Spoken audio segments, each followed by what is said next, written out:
blows coming from Tovek last time. When I hit hard. Yeah. But I don't hit often. That's all right. That's the profile of a tiger tank. All right, we're live. There is probably nobody watching right at this point because we didn't have the link to give out. But watch me act like I'm talking to a whole bunch of people because there will be people coming in and seeing the thing. So this is the Swords of Jordoba episode number 8, I think. I think it's episode 8. Okay, so welcome to that. We're playing Swords and Wizardry, which is basically original D&D from sort of the 1976 to 1977 era. And we have our party of Alla, Jim, Shane, and Skeeter. And we also have Zach in the background, who is making the whole thing possible with the technology. And at this point, just to recap, and you guys can disagree or not as you choose, but our heroes have returned from their last expedition into the dungeons of the old city of Jordoba. I'm using the term heroes advisedly. And so you guys right now have, on the second level, you've checked out sort of the entire antechamber area that leads into the tombs themselves, and you've done the one run through the tombs, and you've identified, I think, 3 different directions past the tomb door that you'd be able to go in. And since I'm assuming that you all are going in, should I go ahead and move the camera? Is there anything you want to do in the city of Jordoba before I take you down to the front of the tomb door ready to start? Did we go shopping last time? Yeah, do we have plenty of 10-foot poles? Those were critical. It saved our lives. And do we have bags? Because if you have a pile of bags, you can generate a new player character. Right. That's all you need. Absolutely. And that's how that works. Don't we need some spikes? Because basically, aren't rogues or antiquities collectors in this case able to basically take an iron spike and turn it into a fusion reactor? I mean, right? That's like one of their abilities, isn't it? That's Hobbit antiquities collectors. Particularly, right? Yeah. I'm just saying we've got gear. We've got you don't. Stuff. I mean, that's been a recurring problem is that you don't. So right. It might not be that's an what idea. I'm asking. It might not be a bad idea for everybody to just sort of write down on their character sheets 2 or 3 of the standard things that every party brings with them into every dungeon adventure, and then just have them on the character sheets and say we went shopping. Yeah. So I'm going to look at my watch, and we'll have 2 minutes of everybody writing down stuff that you can now afford because you've had money for several episodes now without using it.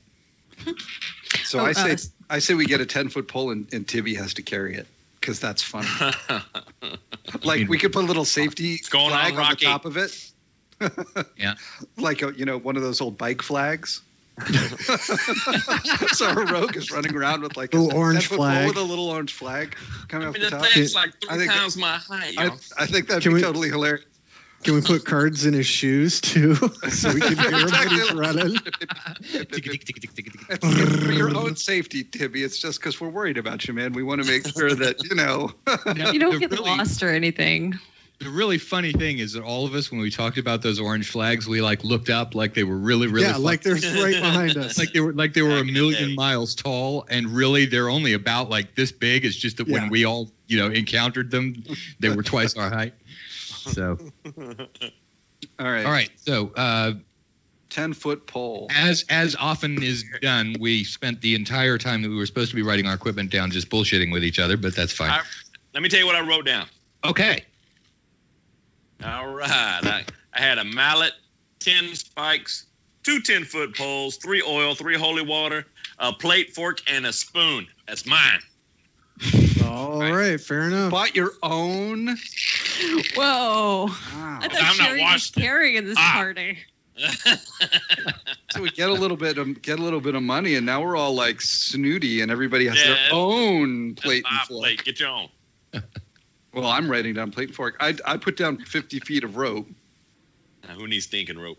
And you got your own plate and fork too? I'm writing it down right here. Yeah. Okay. Good. Good. Yeah. Skeeter, you're forcing yourself not to write it down, aren't you? I already wrote this down back when I was off on my own. So I am self-sufficient. All right, everybody ready? Besides LZ with their fingers. Just saying. Wait, why did I buy the spork then? There goes Tovek's knife and fork. Stop showing off with the spork.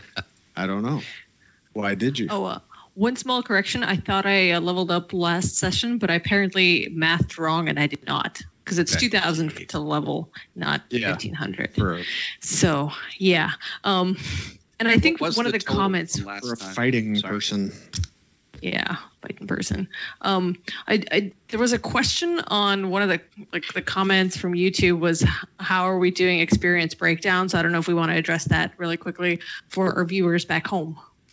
Okay, for our viewers back home, we are just doing we're not doing the eat what you kill system of experience. Everybody is dividing it. God Allah. Okay. I nearly choked. The way that we're doing it is basically you're dividing it equally regardless of who did what. So there are occasional experience bonuses, like when Skeeter killed Jim's character, he got 10 experience points for that. That was eat what you kill.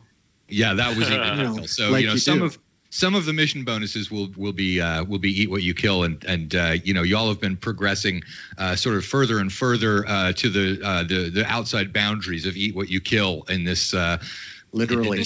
But you have a cleric with you this time, so at least there will be. Calm down. It says a lot about your morality. Most parties only complain when they're at paladin level. You guys are complaining about even having a cleric alone. All right, so has everybody got what they need? Yeah, I think so. Right, the scene shifts, and now you are in the second level. Sorry, Zach, we didn't run the clip. Do you want to run the clip? Run the clip. Okay, we'll go ahead and run the clip. Go ahead, Zach. He's probably been waiting for this. Zach, do we need to call 911? Are you there, Zach? Zach? It's me, Zach God. has left the building. Right. So anyway, you guys are down here on the second level.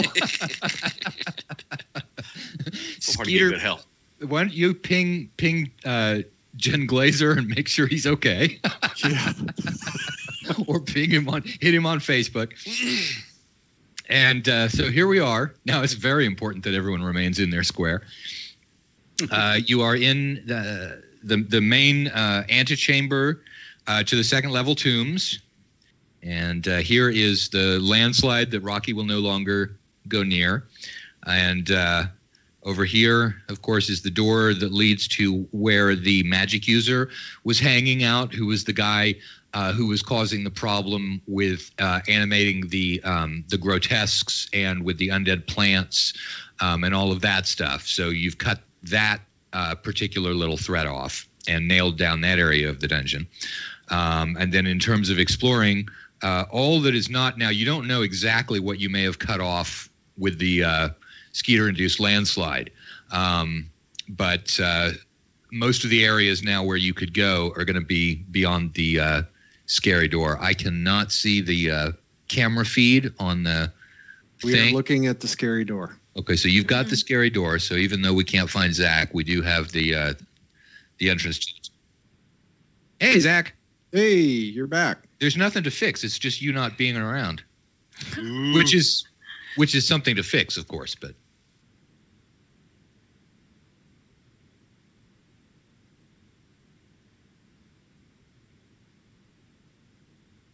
that's a good point, because when I'm looking at it, I'm still seeing the camera back where it was in the city.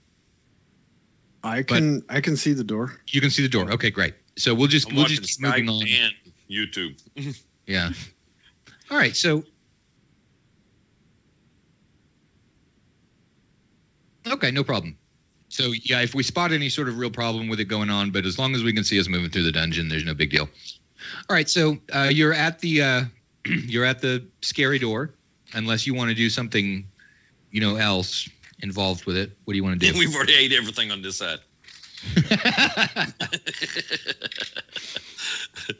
All right, let's go through the scary door. Let's take a left. All right. Okay. Let me just shift my little dungeon thing here. All right. So we're just talking through for a moment in terms of where you want to go. So you open the scary door. All right. And then it goes 10 feet. And after 10 feet, there is a 4-way cross in the corridor where you could go left, you could go right, you could go straight forward. Straight forward, you're looking forward from the door and seeing 10, 20, 30, 40 feet directly in front of you is a wall that has got 2 arrow slits in it, and it's in a chamber that has opened up on that side to the north. Looking toward the east, you can see the corridor progresses more than 60 feet, and there is an opening where it opens up into an alcove, a 20-foot long alcove in the north side that, since you've gone past it before, has a statue that does not have laser eyes, as you were concerned about, and eventually thence it goes toward the sarcophagus room that you went into. So that's the east direction. To the west, I don't believe you've gone down that corridor.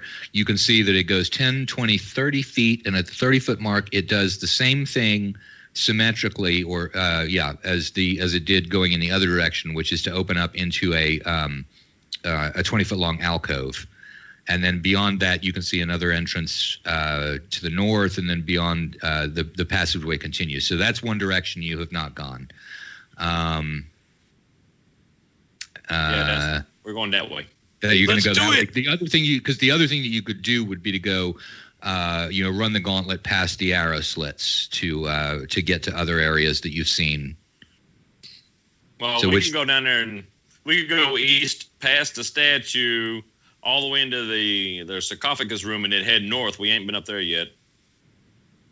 Right, that's another one of the directions. And then there is a path. If you were to go into that chamber where the portcullis is going to close, and you'll be in front of the arrow slits, you also have not gone to the west from there. There's a corridor that leads to the west. So that's another one of your options. Which direction do you want to go? Is the portcullis open right now? Yeah.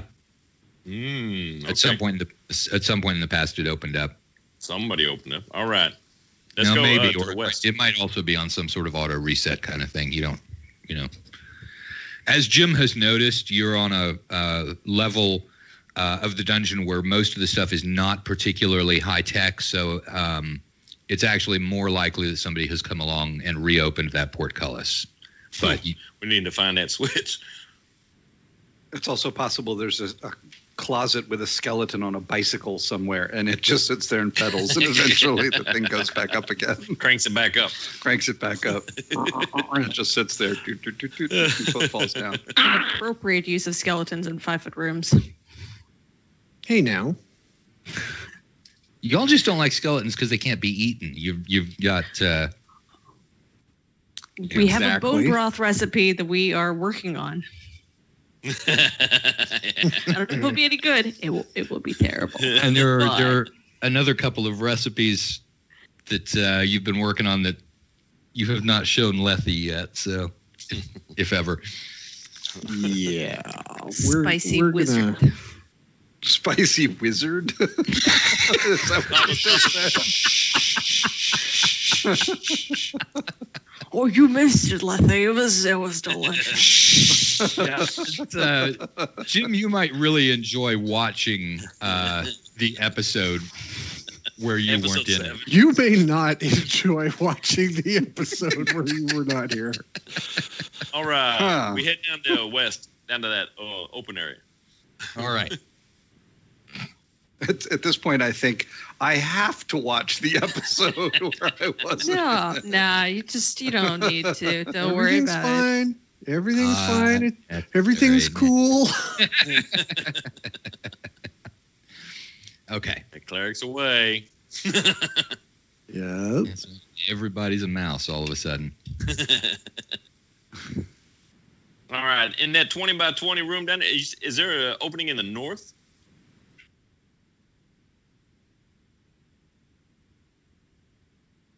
Yeah. If you're heading to the west, according to your map, or according to what you can see, it goes 20 feet.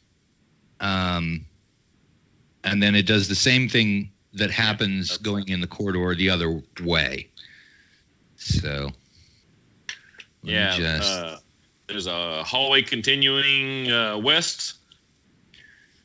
The hallway continues to the west. Yeah, I will have the visuals up in just a moment. Let's run down the hallway, y'all. Quick. Yeah, let's do it before Matt gets set up.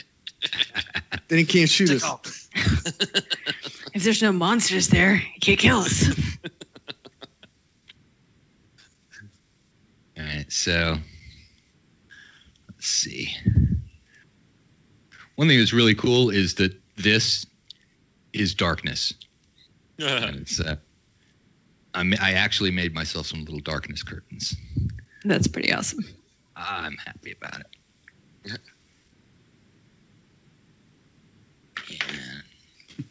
I don't see episode 7 on YouTube yet.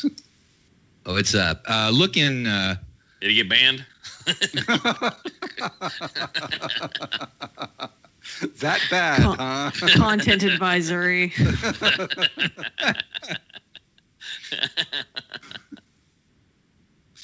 All right. So, okay, camera, Skeeter. Here's where you are. You're standing in the area where you leave from this room. Yeah, after the turbulence on the plane ride to and from Hawaii, your camera don't bother me anymore. Oh, okay, cool. Just zip it around. So this way leads to the sarcophagus room. This way leads to where you're going to see the arrow slit and that chamber. Who is this? Who is standing here and doing this looking? Is this you, Shane? Yeah. Okay. It'd be me and Shane. Okay. And then look in this direction. So this is what I mean, Shane. I don't know if you can see it on the camera, but the corridor goes for 20 feet, and then it sort of opens northward like that. And then it looks like on the far side of it that there is actually a passageway leading to the north, which obviously does not fit in with the pattern of the way things work on the other corridor. So the symmetry breaks there. All right. Would it be on the east or the west side of the wall of that 20 by 20 room? The second hallway opens on the west side. Yeah, on the north side. Okay. You are looking right now. You are looking to the west. Yeah. Okay. Down that west corridor. All right. At that point, it becomes necessary for me to have the dice that are the one thing you would think that somebody running a D&D adventure would remember to have. Uh-oh. And that somebody who is really smart about the way that they did their tables would not make them cross like this. Parenthetically, it looks like, perhaps appropriately, the episode that featured the recipe for Spicy Wizard was episode 8. Okay. So this is episode 9?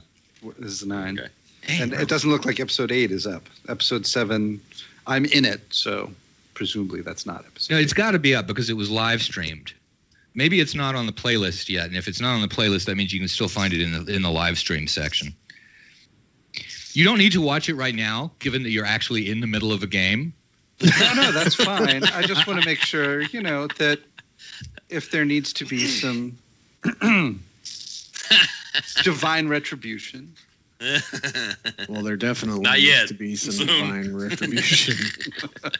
Yeah, the other party members have got a great big cauldron that they bought, and a big sacks of rice and cilantro, and they keep sort of trying to keep it out of your field of view. I guess actually my suspicions should have been aroused with the conversation about a recipe for bones. That was Bone soup. Yeah. That was specifically about undead, and I guess I didn't really think of broader applications. So Let me ask you a. Right, undead. At what point did they become undead? It's sort of a spectrum. We're talking about. It was at least dead before it went in the soup. Yeah, we don't cook things alive. That's not what It's like, y'all are working on a recipe book, like on in one of the Blackadder episodes. Blackadder says to, or Baldric is talking to Blackadder. This is in the World War II one, the World War I, and he's talking about his recipe from marinated rat. And he wants to tell him, so Blackadder's like, all right, what's the recipe for marinated rat? Well, first you get a rat, okay. then you marinate it in a puddle, all right, for how long? Until it's dead.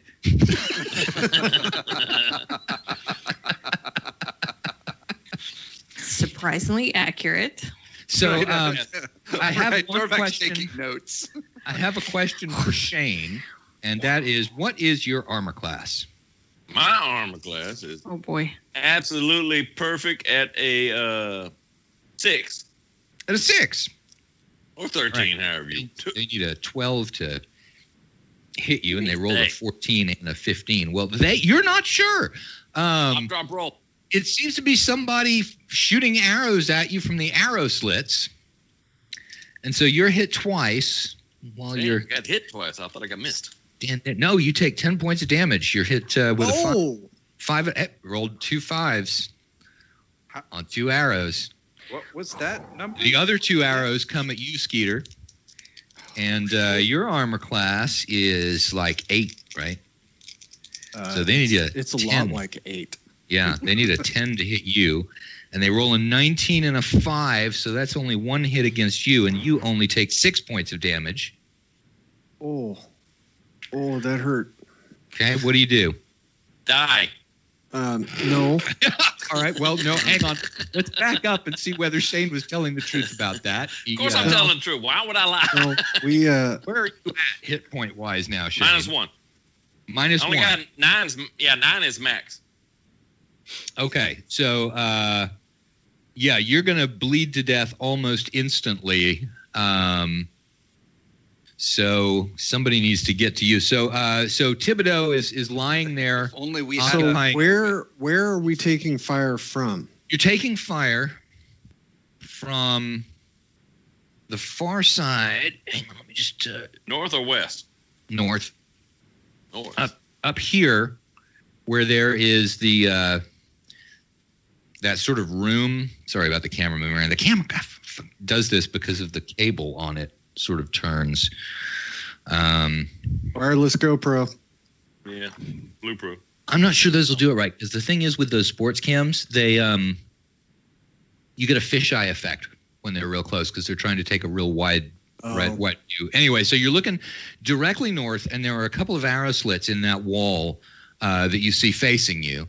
And so, and as you know, there are little corridors to each side of it. Thibodeau is down. He is on the ground. He is bleeding. He is a halfling, so he's not really occupying a lot of the floor. But other than that, things are looking really, really bad. What do you do? Could we get some minis set up to indicate where people are prone and so forth? Yeah. Okay, so we back up the camera a little bit, and Thibodeau is right here. And Kestrick is right here. The camera is now located right at the location of the big tomb door. Okay. Tovek, since there wasn't anything said, is here, and Lethe is here. All right. So all of you are in the direct field of fire. It's just that one of the shooters clearly directed bow fire at one of the 2 people in front, and the other one the other. So big scary door directly behind us, 2 arrow slits directly ahead. Correct. Love it. So 5, 4. I break left and get out of the line of fire. 3. I grab Thibodeau and go to the right.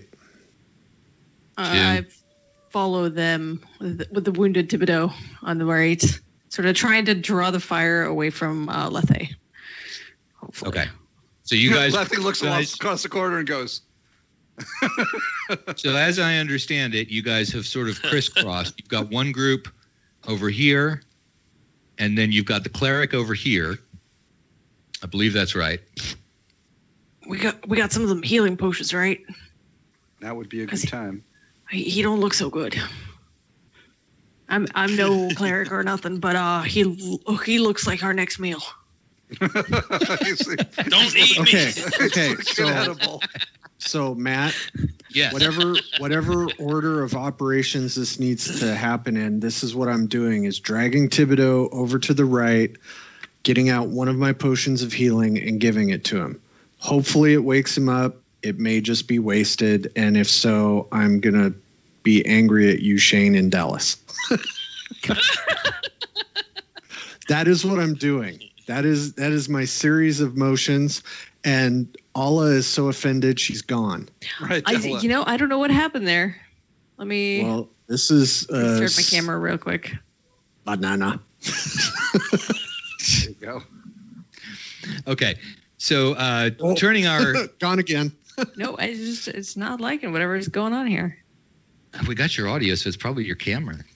Yeah, something's just weird about it. Coming up with chroma cam. No, you're there. I can see you now. You're there now. So I'm looking. So this is what Lethe is seeing across the corridor. Is you guys now? As I understand it, you said that Skeeter, that you were going to grab Thibodeau and take him to the right, by which I think you mean down this corridor, right? And then you're going to give him a potion. Is that okay? Right? I am taking him down that hallway immediately at that corner because I don't want to waste time, and giving him basically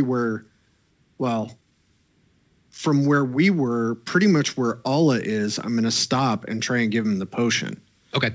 Because he's bleeding out, so I'm he's trying to save his life. So I don't think he drags him all the way down the corridor. Yeah, I don't drag him that far. Oh, when you said corner, you meant the one right up at the. Yeah, okay. the I thought you meant still. right. Yeah. Okay, I got you. Yeah, I wasn't clear about that. Okay, so you pull him out of arrow range is all, and then you give him the potion. Okay. Do you give him the blue one or the white one? The blue one. Okay. The one that was the healing potion. We really could switch, right? Take the blue pill, Mr. Anderson. All right. Shane, you get back 7 hit points. And and that wasn't valid for me because I ended up with 2 healing potions. I'm sorry, I had 2 healing potions. I didn't have a healing and a neutralized poison. Okay. So either one of mine was good. You freaked me out. I was like, oh shit. Oh wait, that's the same thing. Here. All right. So Lethe notices the fact that Shane's first words are "Don't eat me."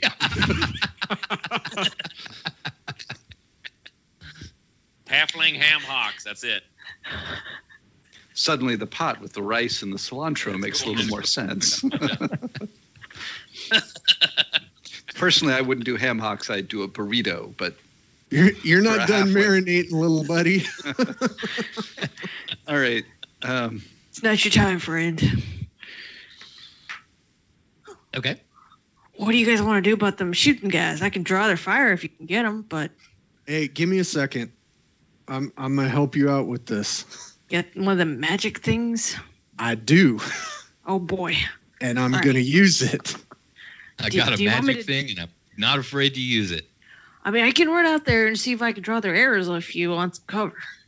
Well, I'm gonna do that same thing to me, and then we're gonna go after that little gun nest there. So my next action. Big boom boom. Don't talk to me about your butt. Oh, how big are those arrow slits? I know what you are thinking. We are gonna fuck this place right up. They are roughly, if you imagine a small iron globe. Yes. Yay big. Yeah. That's about how wide the arrow slits are. We're gonna make magic. Oh boy. How long is the fuse on this thing? if it works right out, now we got to get them out of the way. This plan keeps getting better and better.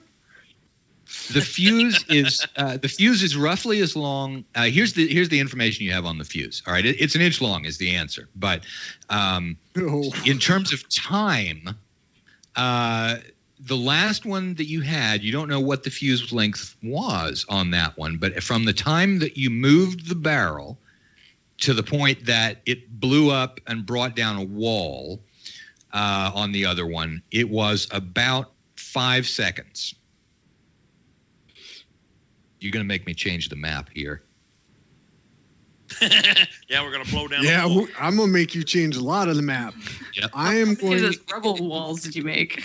I am going to cast my shield spell. That will bring your armor class to 2 against missiles, I believe. Yes. I'm going to have Iron Sphere in one hand. Yep. I'm going to have Torch in the other hand. All right. All of those things are easy to do. Why don't I go out there with you to draw some of their fire so that you don't, take a lot of arrows? Wait a minute, let's get Just die another before potion you- ready just in case. I can just see Skeeter falling down dead right at the intersection, and then it blows. You guys have a total party kill. Well, I'm You kind got of to be a little too worried. You got to be a little worried about a DM who's like, "Yes, you can have a torch in one hand and the high explosive in the other, no problem." I'm kind of wondering if we don't just light this thing and bowling ball it at them. Because they Well, can't move it. I think the wall. I mean, Yeah, how big a I'm- boom We did can't it go make? around. I'm not trying to blow them up in there. I'm trying to blow that wall up. Oh, I thought you were going to try and ram it through the slit. No, because I'm going to light the thing. Matt's going to get this huge grin on his face, and he's going to say, "It's just slightly too small." And I'm going to palm this bomb right into the arrow slit and have to run like some kind of... All right, it worked. Wow. It worked. Preview of coming attractions. It's all good. All right. Well, Lethy needs to go find the room that generates halfling rogues and dwarven fighters. So We ain't okay, found that no, one yet. We got close. I need some consensus here. If we're gonna just bowling ball this fucker, or if I'm going kamikaze. Ooh, we're not. Can I get a vote? Wait, look. Can I use I my? think I was going to use my knowledge of stone to see how sturdy that wall was. All right. Now you were there when the other wall blew down in the stable too, right? Weren't you, Ala? Yep. So yeah, you're able to guess that if this one has equivalent force to the one that was the trap in that barrel, that it will blow the wall to hell and gone if it's put up next to it. Like the What Hellman about part. what will it do to the ceiling, which we already know is a little bit unstable in these here parts? as long as it's over there, who cares? Tovek's thinking is that the ceiling is probably going to go in one direction or the other, either to the west or the east, if that wall collapses. And so one of 2 corridors is probably going to be blocked by a rock fall. However, it's probably a rock fall that you guys could clear away yourselves over the course of about an hour. If that, Okay, so relatively minor rock Roll fall, it. but yes, ceiling will fall one direction or the other, and Tovek can't estimate which one it would be because the blast could have the effect of doing it either way. So another option here, group. Do we want to use this bomb to clear the deadfall that just about killed Rocky?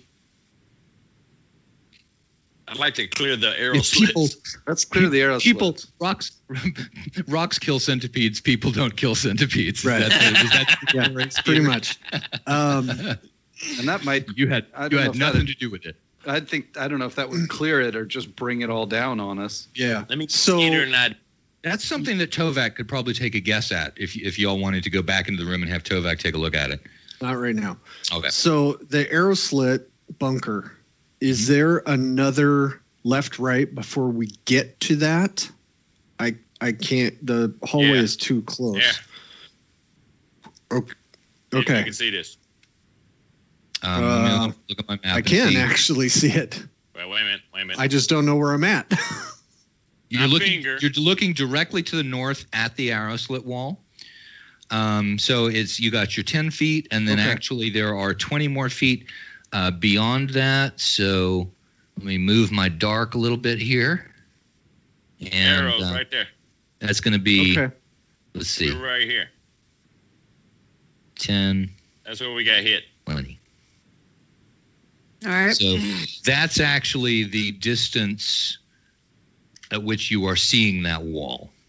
Well, if Tovek is right and the level of explosive is enough to just bring that down, then I vote bowling ball over kamikaze. Yeah, probably a safer bet. I like the fact that we're also having this conversation where you're like, bowling ball or kamikaze? Fuck it, I'm choosing. I light it and bowling ball it down there. Excellent. Dude, I'm committed. I like this Well, I've plan. seen this on Laverne and Shirley. Let the ball go and it goes backwards and stuff, you know? Yeah. Gotta watch out. We'll see what happens. Okay.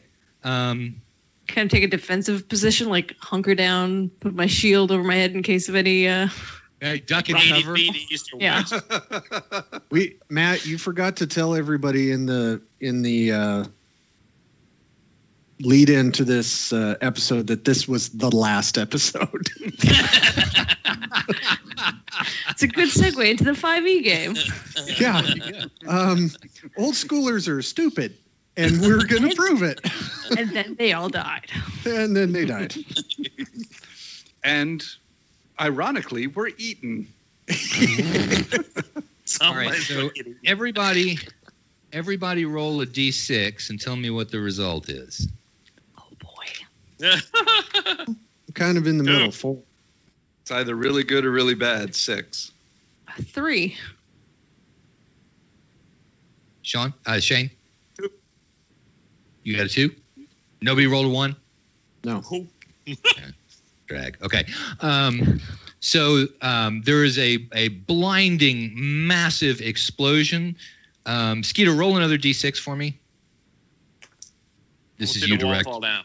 Yeah, Oh, this boy. is you figuring out which direction the wall falls. That's a 6. All right. So Damn. this That's how wall, many D10s I take in damage. No. You don't take any damage at all. I become a fine mist. One with the universe. The pink mist. Yeah. Right. So all of a sudden, the wall that you can see is You can drink me and get smaller. much further back than it was originally. And you've got the corridor that used to lead to the west is now gone. There were undead that way. And let's see. So what all do I need here? Yeah, what size is this room now? Yeah, it's a bigger room I embiggened eraser. that room. than it used to be. Somebody put on YouTube, rock, paper, scissors, centipede, bomb. Did they really? Yeah. They really? Awesome. That is fantastic. Oh, this Patrick. Patrick knows the mentality. Okay. Well done, Patrick. Yeah, well done. Nicely done. Well played, sir. Okay, so the arrow slit wall is blown apart, and part of the ceiling next to it collapses in a gigantic roar. All of you are completely blinded by dust as it goes rolling through the entire area. I mean, you figure any corridor anywhere around here is now filled with dust out to like 100 feet, probably, as the bellying dust wave goes out. All of you are. They know we're here. All of you are Ding dong. All of you are completely caked in dust, and the sound of the enormous explosion just continues to echo. I mean, you're in an area of stone catacombs, so it's like, you keep hearing the repeating boom, boom, boom. You hear it like 12 or 13 times as it bounces off different walls. Rakestric, my work here is done. Fuck it, I'm out. Rakestric's eyebrows are singed off entirely, although he does not take any actual damage. And gotta do what you gotta do. You're standing there basically in complete darkness from the blast, and then very slowly something sort of rolls. Rakestric, you hear a sort of a clickety clackety rolling sound. Oh shit! It's coming back. something round bumps up against your feet. Oh, I flick it immediately. You do what? I flick it the other way like a soccer ball immediately. All right, roll 1d4 to find out what direction it goes in. Oh shit! They're doing it back. Oh god. Hopefully it's just the skull. They got the wrong. It's a 2. A 2. Okay, so you kick it. Oh no, it isn't. It's a 3. I don't know if it makes a difference. Okay, you flick it behind you in that case. God. And it rolls and goes. No. In the other, the 2 was the one that I wanted.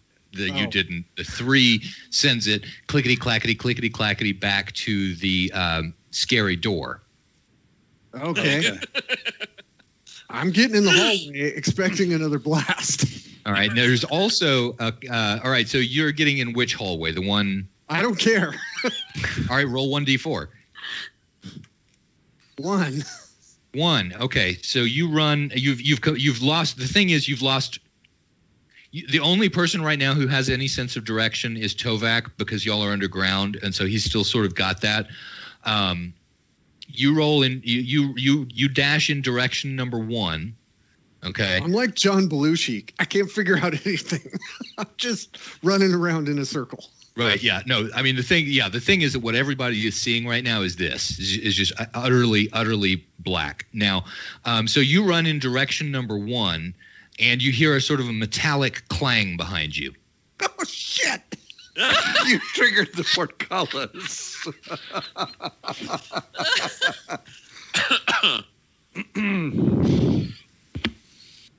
All right. So there's, but the clickety clackety thing, you did successfully get away from you. They kicked it. It did not explode when it clanked up into the scary doorway. Which I assume you left open, because all of this stuff you were just sort of peering out of it. Sure. Okay. So what do you do? I lie very, very still.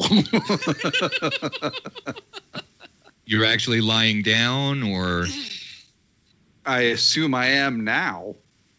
Thibodeau, Okay. are you alive? Well, yeah, that's true. Everybody was blown up. I'm sure that I was knocked flat by that. Light a torch, my little brother. I can't breathe.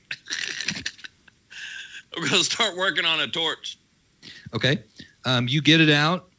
You flick your flint and steel. You light your torch. All right. So everybody kind of low down to the ground, about 3 feet off the ground in various directions, depending on which one of you are. A very light, soft globe appears in your vision, and at the it's about a foot in diameter. And at the very edge of it, you can see sort of the outline of Thibodeau's face, kind of ghostly in there. It's very, very frightening, because since he's absolutely caked with dust, he looks absolutely just like a ghoul, except for the fact that it's Thibodeau, because there are no 3-foot-tall ghouls. At least running around. Don't be hating. It's also because he's got that safety flag on. Yeah, the orange safety flag. You can't even see Rocky's orange safety flag. Oh, jeez. Because, the only thing you could, even with Thibodeau, the radius of the light is like only 1 foot. And so it's like, Lethe looks at her hand in this light and can't see her hand. All that she can see is this little outline of Thibodeau's face, 3 foot off the ground, looking like a ghoul. That's all that you can see. Wow. In that case, I hope it's not the afterlife. Yeah, I was dead, right? If the afterlife is just contemplating Tibby's face looking like a ghoul. That's it. I've been in the wrong profession this entire time. Starting to think that wasn't my best choice. I know, cleric, it's good for spells, but apparently not for anything else. Now, when the okay, so again, talking about sounds, when the portcullis went down, all right, Thibodeau, you also heard over in the area of the big scary tomb door, kind of a quiet click sound. You were the only person who heard it. But you've got that as another, sort of factoid in your mind right now. That's a clue. Lord knows we could use one of those. Now we don't use them. Nah, forget it, man. I'll blow up a clue. If we can't eat it. I was just saying, Right. Yeah, right. boil that thing and eat it. Hey, if I can't eat it, I'm gonna blow it up. All right. After we see it again, maybe. All right, hang on just a second, okay? I need for all of y'all to close your eyes for a minute, okay? Everybody close your eyes. Okay, audience, this is what's going on right at the moment from where they are, okay? Now, you can open your eyes again. You're in the dark. Oh, my God, Matt, that's so cruel. That's so harsh. I think Lethe's just going to stay still, prone, and listen. Okay, something steps on you. Well, let's definitely don't move until we see something or see us. All right, Some of us can't see in the dark. Something steps on you, Lethe, and continues moving. How heavy was it? About as heavy as maybe Thibodeau. But way taller. Okay. She's got no idea what the height. Right. And could I get a sense of what kind of foot it was? Was it a boot? Was it a clawed foot? Was it?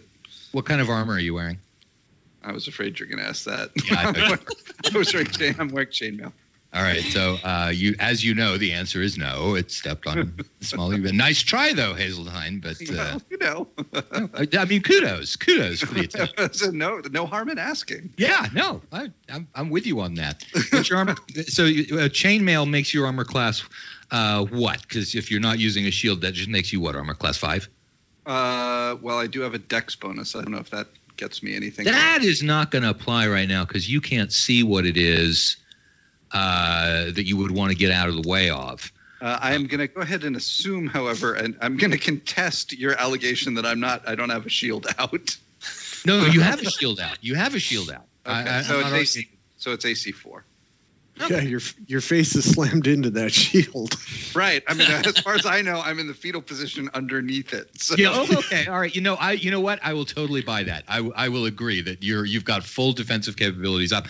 All right. So as a result, a moment after the thing steps on you, something smacks up against the shield really, really hard, like it probably would have hurt you. All of the rest of you, this is the first you've heard of any of this. So you hear a clang over in Lethe's direction. All right, so Thibodeau, you've heard one quiet little click down to the south, and now there's a clang over in the direction of the west. There has been a loud metallic ka-chunk up to the north, and so far the corridor behind you where there is the statue that does not have laser eyes is uncomfortably quiet. It's quiet. Looking that way. Right. So Hey, everybody watching this feed for entertainment purposes, you're welcome. We aim to please. I hope you're amused. Yeah. Watching us squirm is part of the fun. Another couple of little echoes of the booms, really, really distant now. Boom, boom, boom, boom. All right. Lethe will. How far can we see? Lethe will about yell. a foot, maybe. You can see about a foot with your torch. The others cannot see anything with their infravision. It's just zero because there's Lethe dust. will yell, "Incoming! I'm under attack!" and begin to What? butt scoot back the way she thinks the rest of the. Well, actually, she can see Tibby, so she'll begin to scoot her way back towards Tibby. Okay. All right. You run into something and it attacks you. Shoot! All right, so you start moving in that direction. You bump into the thing, and then there's another clank. But fortunately, since you're still holding your shield up, now this time something skitters off of it and then scratches off your chainmail too. So you're being attacked with some sort of iron bar or something of that nature. All right. I'm being attacked Shane, by what an do you iron do? bar or something. Shane, of that no, not you, Jim. Not you, Jim. Shane, what do you do? Well, at the moment, I was looking back towards the silence just in case. Okay. I hear noises the other way. I'm looking around, but you said we can only see like a couple of feet right now. That's right? correct. So you're literally, that black spot that I assume is there where y'all are looking at where the dungeon ought to be. That's just that's precision accuracy in terms of me conveying to you what it is that you can see. Yeah, I mean this miniatures arrangement where the camera is working together with the darkness is spot on, and I want points for that. That's what you can see. Everybody's happy with that. Well, I'm definitely on the 360 move. You gonna run toward the gonna run toward the quiet? Run He heard my voice. Hopefully, you heard mine too. I want to move toward the click. The door, monster door, skull door. Okay, so the little click that you heard over by the skull door, that's where you're headed? Yeah. Okay. I still got the torch though. Yeah, you've got the torch. So you're able to, I mean, it's not actually helping you see things. The only way that you can use the torch to help you navigate in a non-random direction, Shane, is to hold it close enough to a wall, like within a foot of a wall, and you can follow that wall. Other than that, I'm rolling random numbers. Okay. All right. So you're able to follow a wall. You can reliably get around the corner. Okay. And then you bump into the scary door, which should not be closed, but it is. And so you can see that there's the metal of the scary door. Jim, you're now no longer able to navigate. Roll 1d4 to see what direction you go. Okay. Is that because Tibby walked off with the?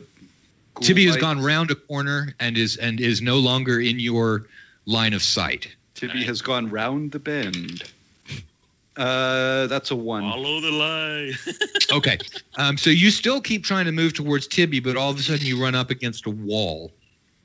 Okay, so you have a wall in one direction. You're not sure whether it's the northern wall or the southern wall of the corridor. Skeeter, what do you do? Now let me tell you what's happened. Okay, from you are now able to see Tibby's light. It has now come into your field of vision, so you know which direction the rest of the party is in. Okay. I will tell Tibby, I'm here. Come to my voice. Come to my voice. Come to my voice. I'm not a ghost, I swear to God. Right. Allah, what do you do? Oh, so we can't see anything either with our dark vision, right? Correct. In fact, the dark vision is more fucked up than the regular vision. Whoa. Okay, I'm going to try to follow their voices and hope for the best. When you say they, there are voices now all over the place. There's Tibby, I see you, come help me. There is Tibby being quiet. There is Jim going, "Oh my God, it's a wall! It's a wall! That's not what's supposed to be there. I'm being attacked! Help!" That one for what it's worth, that's desperate. For what it's worth, that's Lethy. Jim would be much cooler under pressure. Jim totally would. No, I mean everyone knows that Jim would just be like, I can talk my way out of this. Ice cold. Yeah, absolutely. Ice cold. All right. On the other hand, I would absolutely throw a bomb into a big room. So Orchestric and Skeeter without even thinking about it. Skeeter, you've got no regrets. I know. It's just like not a one. Yeah. So Ala, roll. Okay. I'm gonna eliminate one of the wrong directions that you could go in. Roll 1d4, and then we'll see where you go. 3. Okay. You run into something, and it attacks you. Damn. It's about I didn't do it. About human height, because you bump into its rib cage. You've gotten very bony, Lethy. Then there is another attack against you. That one is a hit, and you take 2 points of damage from that hit. Also, Lethy, you're now being attacked from behind because you're up against the wall, but something smacks into your armor from behind, and you are not hurt by that. Everybody close your eyes for a moment. Borrowed. All right, Patrick and anybody else who's watching this, this is now the situation that they're in. This is where Regrouping is on the wrong side of that. This is where Thibodeau is, and this is where Tovek and the cleric are. And then we will move our party back into the dark. Everybody can open their eyes again. Okay. Whose turn is it to do something? Let's say that it is Regrouping. All right, so you're just yelling for Tibby, right? I'm drawing my sword. Okay. And trying to be a beacon so Tibby can get over to me. Okay. If he so chooses. So you draw your sword. It clanks against something that's ahead of you. You don't know whether it's somebody else's sword messing with yours, but as soon as you sort of draw it out, you know what I do. Shove the sword forward. Fuck yeah. Okay. There is no playing at this point. All right. So you shove this. Sorry. You shove the sword forward, yelling sorry. Okay.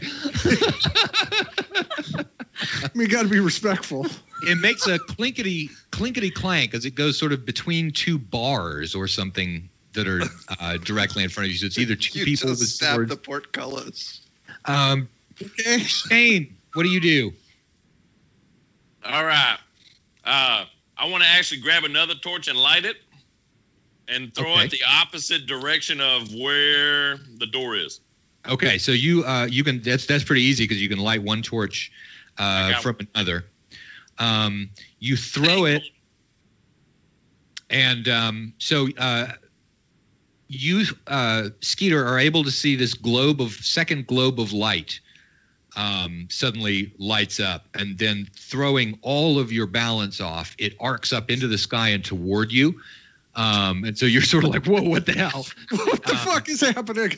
It bumps against something in front of you, and for a moment, you have the impression of this sort of iron crisscross pattern. But then it falls, and once again you can just see the globe of light, but you can't see anything around it except for 1 foot radius of the stones on the ground.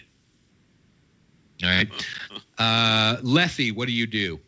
Lethy puts her back to the wall. Okay, you can do that. Puts her shield in front of her, and to the extent possible, parries, dodges. No, no, that'll have me knocking off the wrong block. And Looks like Ala is role playing dark on her. Yeah, she's gone dark again. So that's it. Matt, it's for me. back to the wall in full defensive. All right. Are you swinging? I'm taking it that includes swinging your weapon around. No. No. Nope, not right now. Good. I could, but then I've also got, Orchestric and Tibby, and I'm not sure where my party is at this point. Okay. Tovek, what do? You've had two things. That wasn't a thought even on my radar. I'm just stabbing shit getting close to me. All right, so Ala, you've got your face shoved up against a bunch of bones that feel like a rib cage. Oh, good, we can see you now. And you've had a couple of attacks against you. For a moment, behind you, some sort of light flashes by. And for just a split second, you're able to see that your face actually is up against an empty rib cage. And then the light goes away and you hear a little clank thunk. All right. So you're back in the complete darkness again. What do you do? She says, this dungeon serves ribs. Right? Like, I'm going to eat you as soon as I can really see you. And then draw my sword and try to stab up into whatever I feel/see. All right, roll D20. You're going into the pot, man. No. Oh God, it's a floor. It's a natural 20 on the floor. Yeah. No, as long as floor it's not 20. A cocked floor die. 20. All right, natural 20 is going to be a hit. Roll damage. It is 7 points of damage total. Okay. There is a sort of a crashy noise as your sword runs into something in the darkness, and then directly in front of you, you hear this clickety-clackety, clickety-clackety, click-click-click-click-click sound, like a whole bunch of almost rain. Yep. And then Jim, a little, some sort of something dings off your side from the direction where you hear Tovek threatening to eat somebody. Okay. Matt, is that enough noise for me to accurately place Tovek as outside my weapons range if I take a wild swing? Or yes, barely, very barely, but yes. Okay. But it's not my initiative. I'm back against the wall. All right. Well, you hear that from Tovek. Actually, okay, so after Tovek, Rekestric. Okay. What do you do, Skeeter? I am going forward to get the torch. Okay. And then I am going to try and walk back to, since I stabbed and think I hit the portcullis, I want to get my back to a wall next to the portcullis. I don't want to back right up to that because people can reach through that. Okay. That is my plan. All right. So you move forward.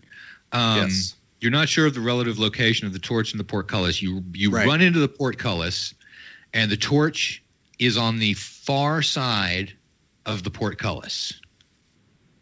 And it's on the wrong. It bounced off the bars. Let me see how close it is. It is however, it fell directly down, and it's no issue if you want to just reach through the bars of the portcullis and grab the torch. I'm going to stick my sword through there and flick it over to me so I can grab it.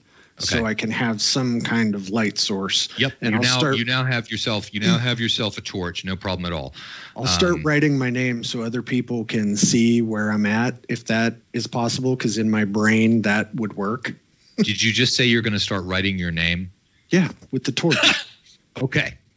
All right. So Thibodeau, you're watching this, and you're a real expert on languages. I mean, as an antiquities collector, you will eventually get skill in reading languages. And so you pick up, first of all, that Rekestric is signaling, and secondly, that for some completely unknown reason, he's signaling you by writing his name. Okay? What do you do? I'm going to do the same thing. Techno dance. All right. So you get Rekestric, the other little globe begins moving like that. Lethe, it is now your turn. What do you do?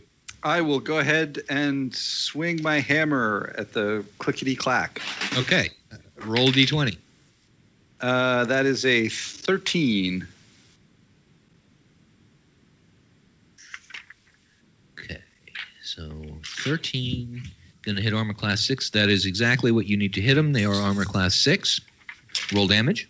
Okay, that is 5 points. Whack. Wow. Okay, let's see. Roll D6. I'm sorry, D8. You kill it, and you hear exactly the same noise I described earlier with Tovek of the sort of rain of clickety-clackety in front of you. However, the force of your swing has taken you back out away from the wall. You lose your sense of direction again. Something attacks you. Okay. That's a cocked die. Hold on. All right, 11. I think that's a miss. Yeah. Okay. So another something clangs off of your armor, and Tovek, you are also attacked, and you're hit, and you take 4 points of damage. Oof. All right. You stop that. I'm hurting bad. Tovek, what do you do? Oh, I'm gonna try and hopefully hit back. Okay. Oh, this is not You looking need a good kid. for old Dwarfy. It is a 15 to hit. 15 to hit. All right. Minus 4. Oh yeah. Wait, Jim. What? All right. Well, I forgot the -4 penalty to hit on you, Jim. So you may have lucked out there. In fact, you totally lucked out. You got away with it. All right. So you rolled a 15. You said, Ala? Might not be enough in the dark. You end up with an 11, and that is not enough to hit because you need a 13 because you got a -4 to hit in the dark. So you swing, and you miss. We'll move on to Rekestric. What do you do? You're done writing your name. I'm going to start walking, trying to get to everybody else with the torch in front of me and my sword touching the wall, so I can kind of have a perimeter and see where I'm at. Okay, now the only way to walk, I mean, given the fact that the portcullis is down, the only way to walk to them is to repeat the circle that you guys have done in the past. So your plan is that you're gonna follow the wall away from them into the tombs, back around, and then. Oh, I'm completely blocked off from them. Yeah, you're on the wrong side. On the wrong side. Okay. No, I am absolutely not going to do that. I believe. I thought in I you. was just around the corner from. No, you're fucked. Okay. No, I'll wait for the dust to. Yeah, no. settle. What happened was that when you said that you ran and we rolled. Okay, the so a direction, portcullis separated us. Right, you went past Okay. the area where the portcullis comes down. So you're in the room where the Okay. explosion took place. Then There's a portcullis between you and then the intersection where everyone Okay. else is fighting. Then I'm going to set my sword down, Mhm. get my bow and arrow out, and if I can see anybody move, I'm going to Put shoot that them. down, Shane. Put that down. Put that down. I'm going to shoot I just them. got to show him on what side he was on. Yeah, and that's like my whole thing that I'm doing right now is it's total Okay. darkness. Here's you holding up a sign that says, you know. So I'm gonna nicely set the torch right next to me, All right. and I'm drawing the bow, waiting for somebody to get close. Hopefully, somebody who's an enemy. The only thing that you can see is the little pinpoint, of. Now, what you could do is, you could throw that torch into the intersection, and then maybe something would cross it that you'd be able to see. You would know if there was something between you and the torch, because it would sort of disappear. Yeah, but you said that infravision was screwed in this environment, so if anything gets close to me, I would not be able to see it, correct? It's absolutely correct. Well, no, what I'm saying is if you threw the torch away from yourself and something got in between you and the torch, you would know that there was something in between you and the torch. Yeah, no, I don't want to shoot Jim. All right. So it's actually Tovek. Oh, that's so nice of you. There's so few people who don't want to shoot me. Eventually, Jim is going to get up and walk in front of that torch, and I don't want to be shooting him. You're exactly right. That's exactly with his what's one gonna hit happen. point that he'll have left. I would almost feel bad. Yeah. Shane, what do you do? I realize that's a high bar for you. Well, he stopped raving, right? Yeah, he's all of a sudden the torch just goes down and lies on the floor. You can see the very tips of his shoes. They're scuffed. So I can see about that 40 feet or whatever the hell it is now. Yeah, I mean, across that distance of 40 feet, you can see the pale blocked off shadow of the light, but you can't see anything at all in between the light. I mean, it's only throwing out its tiny little globe of 1 foot light. I'm gonna light another one. Okay. And just toss about halfway. Try to ask people where they're at. All right. When you toss it halfway, you're actually able to see a pair of boots moving around. And near the pair of boots, you suddenly see a skeletal foot sort of step into the radius of that light and then disappear back out of it. And Tovek takes 6 points of damage. Oh. Oh, Ow. no. Oh, okay. That's Leffy, what do you do? Oh boy. What do we see Tovek's? Okay, and all of a sudden in that little globe of light that you can see, Tibby, Tovek's face suddenly bumps down right next to it. Eyes beginning to glaze over. How many hit points have you got, Ala? Oh, -3. -3. Leffy, you are now able to see this little globe. You see the globe of light, and then it suddenly disappears. There's something in between you and the globe of light. Okay. But you know where it was. I need to read from you, Matt, so I don't metagame this. How much situational awareness does Lethe have? First of all, is she aware after making contact last time that she's fighting undead and fighting skeletons, which she could turn? Yes, you are aware of that. At this point. And how much noise was? I mean, Tovek is wearing metal armor, so I'm assuming that made a fair racket going down. Yes, it did. And so I would have some awareness that was Tovek specifically, as opposed to it didn't make little clinky noises like the skeletons did. Absolutely when they correct. They've made a very distinctive sound every time that they've died because they just come apart and falls. And here you get what's clearly the sound of a dwarf hitting the dust. All right, and the last thing like I need 20 is metal plates being dropped on the floor. Okay. Yeah, there you go. It sounds like plates being dropped. So Lethe has a pretty good idea of what's going on. The last question I have is, what are the rules for? I mean, how fast is Tovek going to die? Lethe doesn't know that she's at -3, but is that like a point per round, like it is in AD&D? I don't know what the. I've been doing a point per round, which is not. But not hard and fast, sort of situational. So here, let me find out what the actual rule is in terms of damage, and then we're going to see how exactly. According to the rule book, if you are brought down to -1 or lower, the character dies. Mm-hmm. What we're going to do is we're going to give one more. I don't like that rule because I don't think we're going to argue with you. It doesn't create the kind of excitement that I like when somebody's down and you've got like time for the cleric trying to get to them. Gary Gygax. Who's running the game?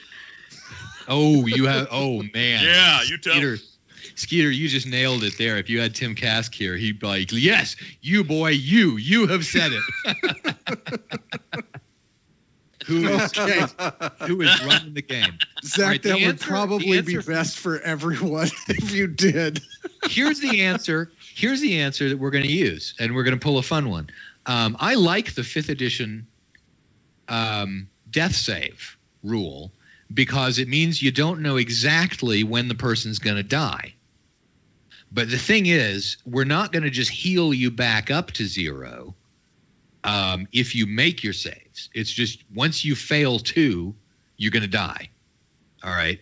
So here's what you need to do, Ala. Roll a d20, and you are trying to roll higher than a 10, in which case you will not have a death save strike.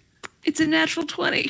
All right. So So at the moment, you are still surviving. You have not gotten 2 failed death saves. So that's how it's going. Lethe, what do you do? All right. Given that that's the case, Lethe calculates the odds and thinks she's probably better off trying to turn these skeletons before trying to heal Tovek. So that is what she does. She branches high the sacred phalange. Oh, you're going for a phalange, so you don't have to keep saying boy. toe. Nicely done. Nicely done. Hang on to your honor and you. The sacred phalange of Saint Mariel, Thunderfist, and calls upon the spirit of Saint Mariel and rolls a 19. All right. Oh! That's right.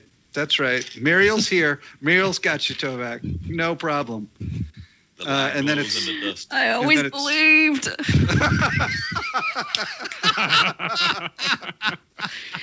I thought it was an elf.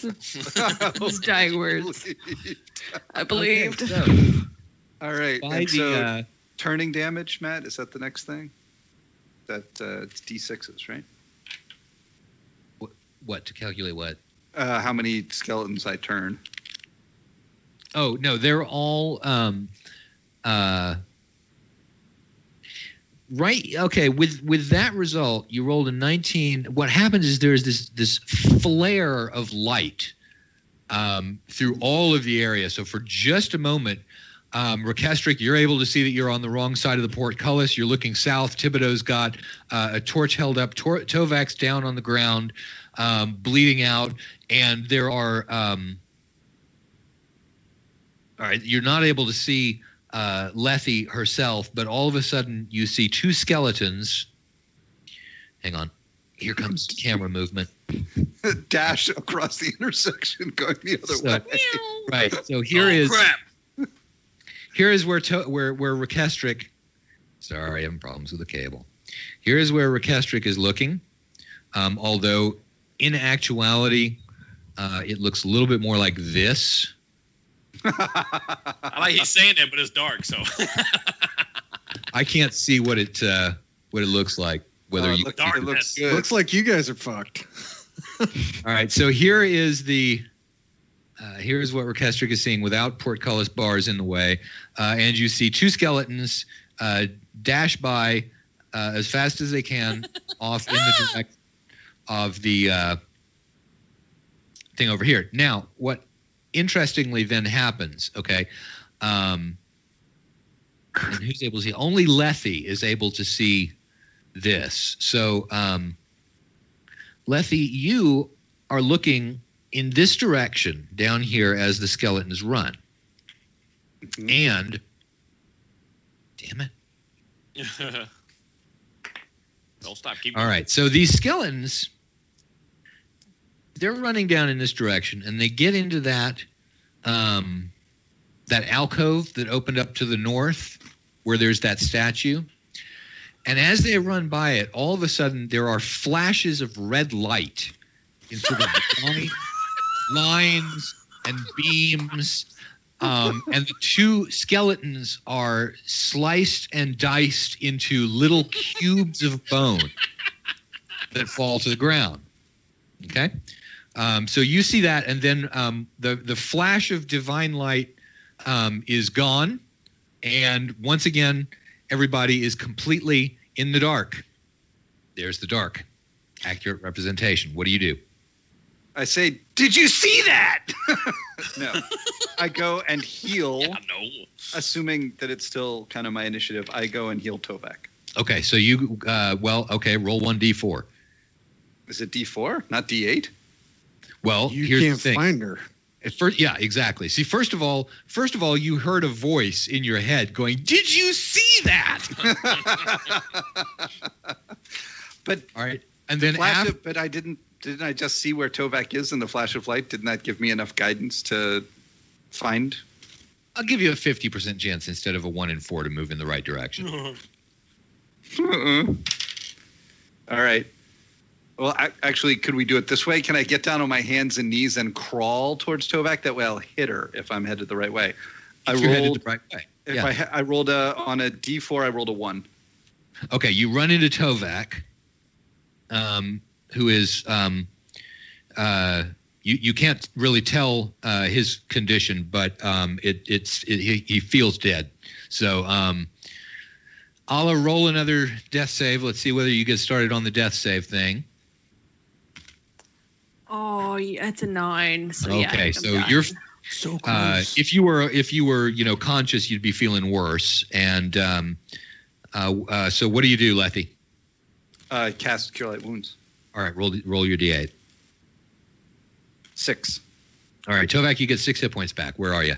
Oh, that should put me back up at 3 hit points. Okay, you are conscious and you are at 3 hit points. And then I put the barbecue sauce back in my pack. Ooh. I would recommend ranch for one of us. Ranch for a dwelf. Dwelf covered in ranch. 12 in maybe ranch. some blue cheese crumbles. I'm a big fan of blue cheese crumbles. Oh man, now I'm hungry. We were just Let's talking see. about eating people. Now, all right, so we're at 7:30. Does anybody have to leave right at 8? No. I do not. In that case, let's go ahead and take like a 10-minute break until 7:45, which will let me get up, walk around since my legs are totally cramping up, and then at 7:45 we all come back and sit down and we game for another half hour or so because Cool. you guys are not in a good spot to. Well, what'll happen if you do that? Why don't we just go ahead, if everyone's cool with it, let's just leave everything running and just all, walk away, let people look at empty chairs for 10 minutes on the live stream?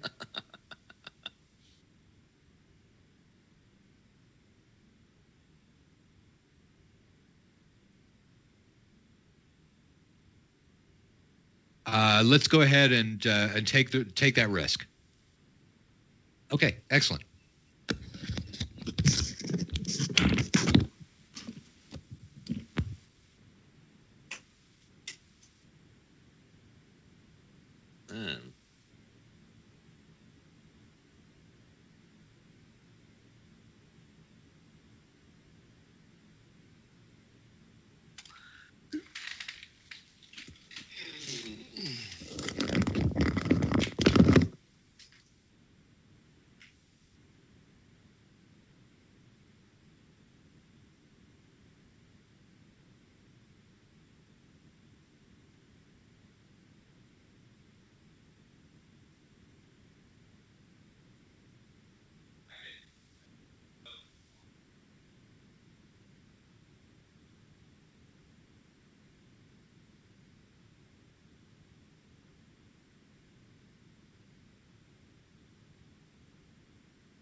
I was kind of afraid those skeletons were going to turn the corner and come after me. Like, oh, shit. I knew you was on the other side. I was going to have skeletons on your side, his side, my side. Well, I got one thing I can use, but I didn't really want to use it now. Actually, I wanted to look for that click on the other side of the door. I'm thinking that's where the portcullis switch is. I hope so.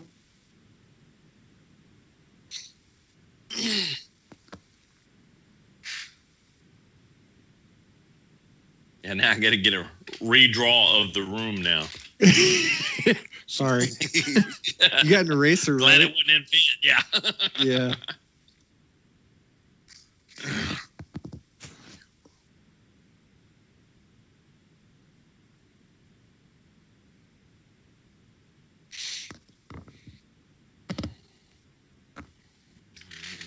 Well, I just had my first TPK on roll 20.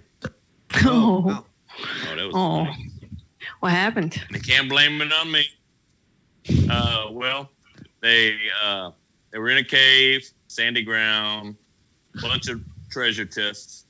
So they don't trust it and they don't have a thief. So they put a wall of force in front of them, you might say. And 6 chests, they got an unseen servant. Go open that chest. So they started with the chest way over here, which was actually number 6, which caused an earthquake. Oh, no. Well, wall of force doesn't have a top to it. No. So they took a lot of damage, right? Unless you let them do the ball version. Yeah, but we didn't get into that. So they just did the wall. Okay. Right? So they're like, oh, crap. Well, they got this thing. It's like a portable hole, except it's stairs, right? And it's a carpet. They all go down there except for that magic user. He stays up there. So they're down in like this, you might call it like a portable hole resting. He stays at the top, puts another wall of force up, gets his unseen servant. All right, go open this chest now. So he goes 5, 4, 3, 2, 1. He sees gas, fireball. Some of them he can't see inside. There's a little bitty box. Got mother of pearl and stuff, and he opens it. When he opens it, a little music box starts playing, and that he's got to make a saving throw for charm. So that's the female vampire that's in there. Oh. And he won. Dude, that is terrible. So he's charmed by an 8-year-old female vampire, right? That is cruel. Hey, now she was going to just take him out, right?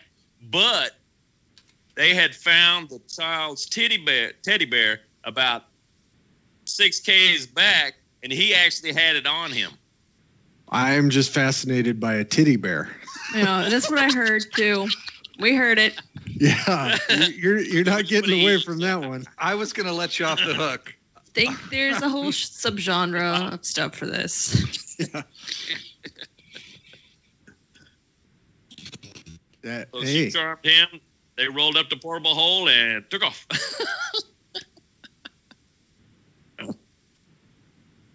That is bad news. You killed them good. It was funny because they were still in the room. And this portable hole is like you walk down the stairs in this carpet. It goes about 20 feet and there's a door. So they go down in there and they set up another trap and start playing the music. Some of them get charmed. She calls them. Some of them don't get charmed. They open the door to attack. And when they rush out, that magic user that's charmed, he's already there. And he makes a stinking cloud spell so nobody can fight. And he's got a gas mask on, actually, so he goes and kind of kicks him off the edge. Jeez. Man. That's rough. It's okay. I'm going to bring him back for Can't hear you, Matt.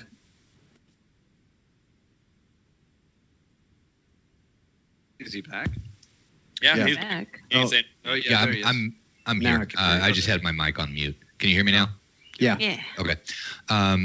Zach, are we broadcasting now? Okay, great. Okay, excellent. Yeah. Stories about Teddy bears are good. Now, to Not this recap to the audience or people who may be watching it later. Our heroes are currently standing in a 4-way intersection, all but one of them. One of them is a bit to the north of the 4-way intersection, separated from everyone else by a portcullis in the area where he previously exploded a bomb. Nobody can see anything because... Wait, is Allah here? Yeah, Allah's here. Allah, can you hear us? Yeah. Okay. I'm here. It's just my screen isn't showing Allah. Okay. The darkness is absolute because of the quantity of dust that's been released into the air.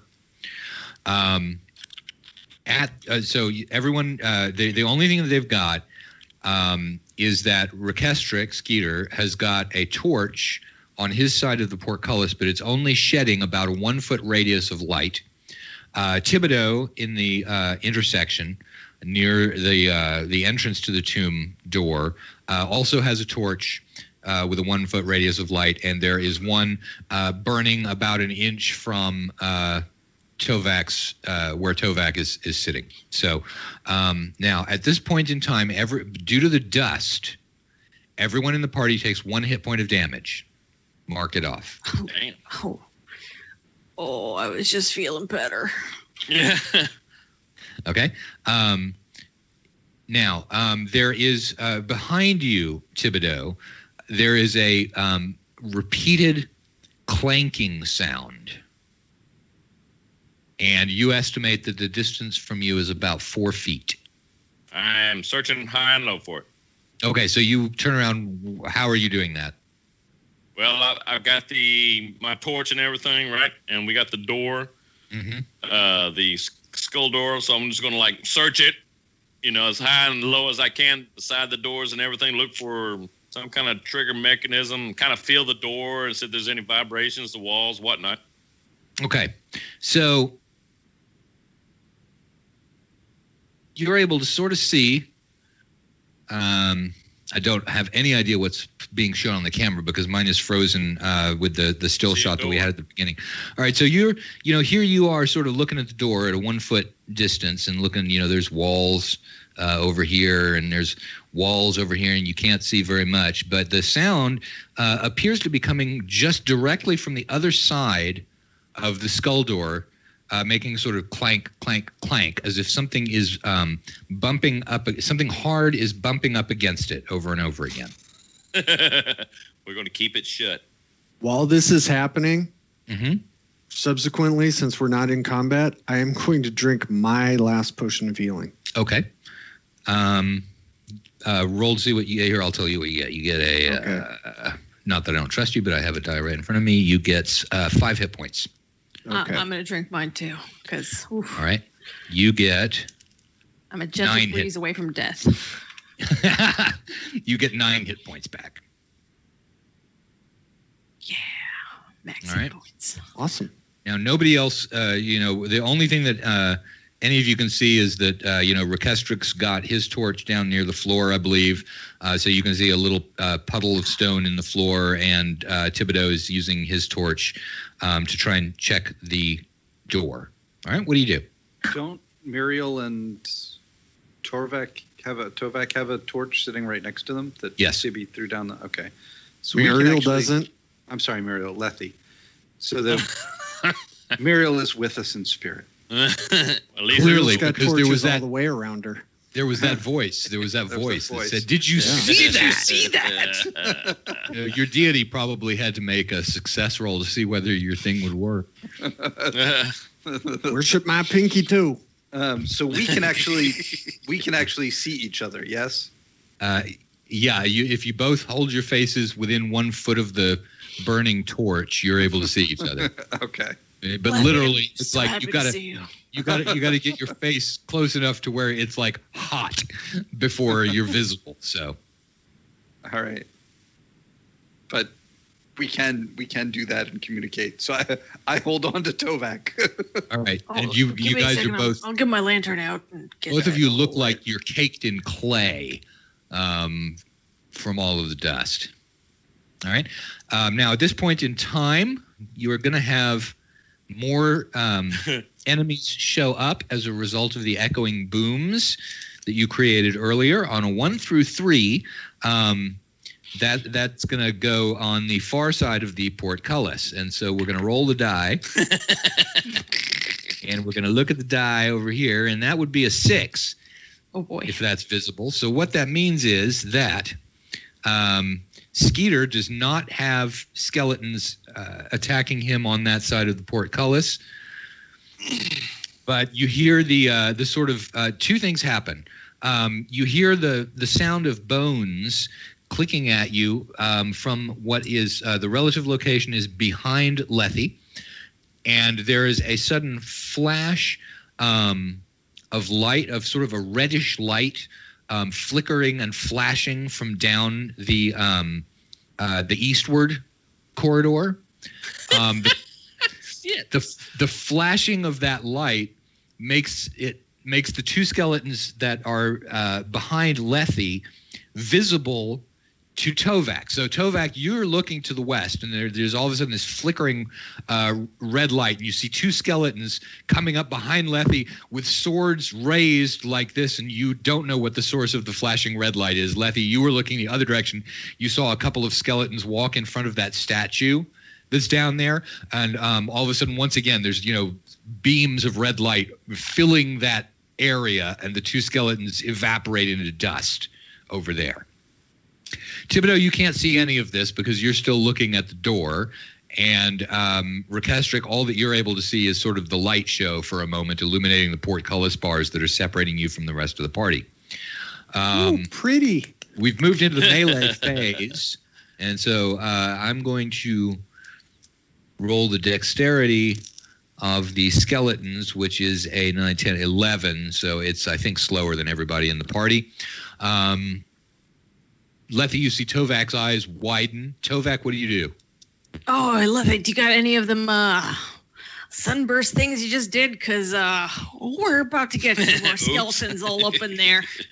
All right, so Tovek uses his initiative to talk to Lethe. Just to let her know she needs to do that whole, holy thing. Hold that toe up so high. All right, Lethe, what do you do? I fire the toe missile. All right, so you whip around opposite. Whip out the toe jam. Tovek.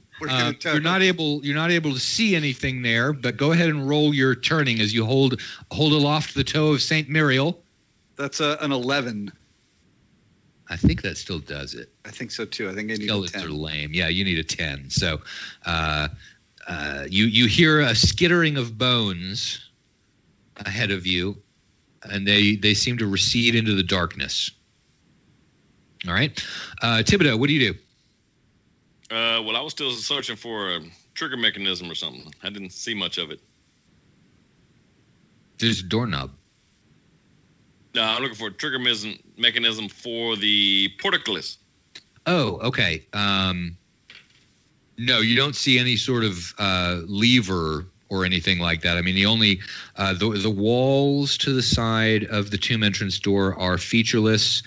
The door itself, the only real feature to it is the skull itself. And as y'all have experimented in the past, the skull, at least on the other side, is mounted on gimbals and can be turned and rotated and stuff like that. And it's opened by turning it counterclockwise.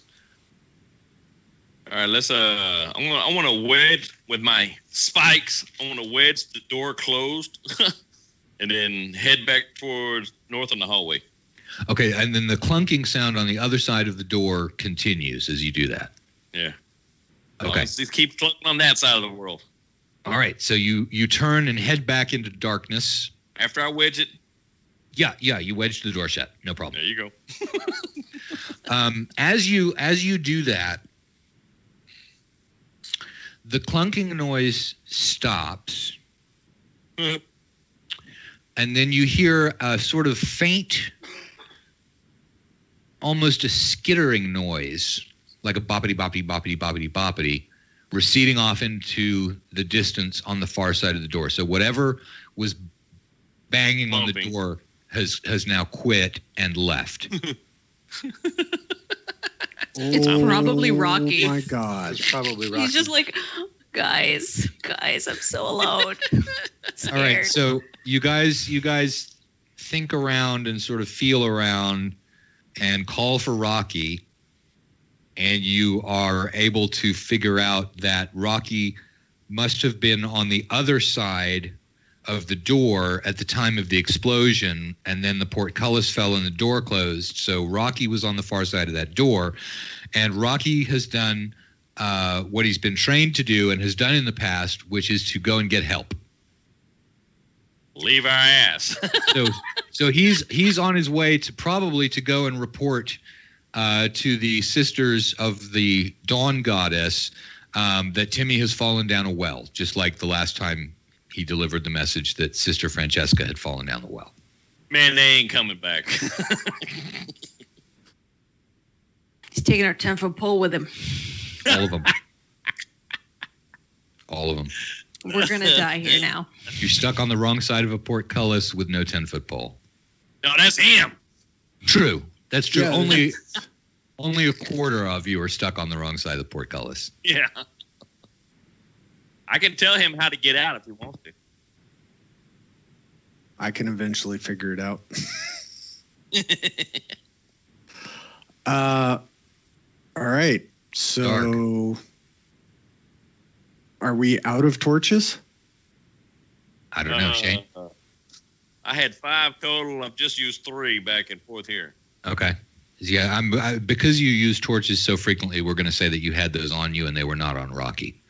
Well, yeah, that's on the sheet. That's on the sheet, not the Okay. Rocky sheet. Oh, you have your stuff separated? Okay, good. Oh, yeah. Because any heavy equipment, I'm going to assume, was Yeah, basically it's just on 5 Rocky. torches. So. Okay. Yeah, no, you've got those with you in your backpack. All righty. Well, Recrestic, sucks to be you. Does it? Man. Are you sure? Right now, yeah. It's 3 to 1. I think I'm going to be all right. All right, so I got one this side. I've got a lot of oil and a lantern. We could use that to like light a trail that we could follow. dude, you have the map. Tell me how to get back to you. Well, now, we don't know exactly what this new room looks like that you just made. That's true. But if you head on the east side up there, right? 1, 2, 3, 4. Take the 4th right through the door. Take a right, and watch the. And still don't trust that statue. I'll go around the back of the You statue. can meet you at the statue. I'll go around the back of the statue. So I have Okay. to take the 4th right. Right. Through the door, take a right. Oh, Jesus. All right. So, Skeeter, you I can't turn so that your back is to the rest of the party in the portcullis. And then what do you do? I take out my ball of twine. Okay. Very nice. I Very tie nice. it to the portcullis, All right. and I go. I start heading out. So you're walking straight. I believe so. All right. So No, you're walking straight north. You're walking Right. straight north into the darkness. Which right? Okay. Now, I will Thibodeau. stop. Thibodeau. Looking at you that way. Yeah, you're still able to see him because he's got a torch, and you see that he's walking due north. What do you do? Not that way. Head off to the tunnel that's on the right. Okay, I will go to the tunnel on the right. All right, you turn right from where you are, and you walk forward, and there's a wall going north-south. What do you do? Shane, this is a wall. I'm going back to the portcullis. Okay, you go back to the portcullis. That's easy. There's Thibodeau. There's no right What's turn. you back here? Where is the right turn? Look. You see this wall right here? Right here. It's going to Okay. go east, north, and then east. Okay, That's the east tunnel. I am going to Go go down east, full right. north, and then east. All right, The so you fourth go right, east. You go east along the wall, and that means just you put your right hand on the wall. You walk Correct. forward. You run into a corner where it turns north. I will go north. All right. You follow along that.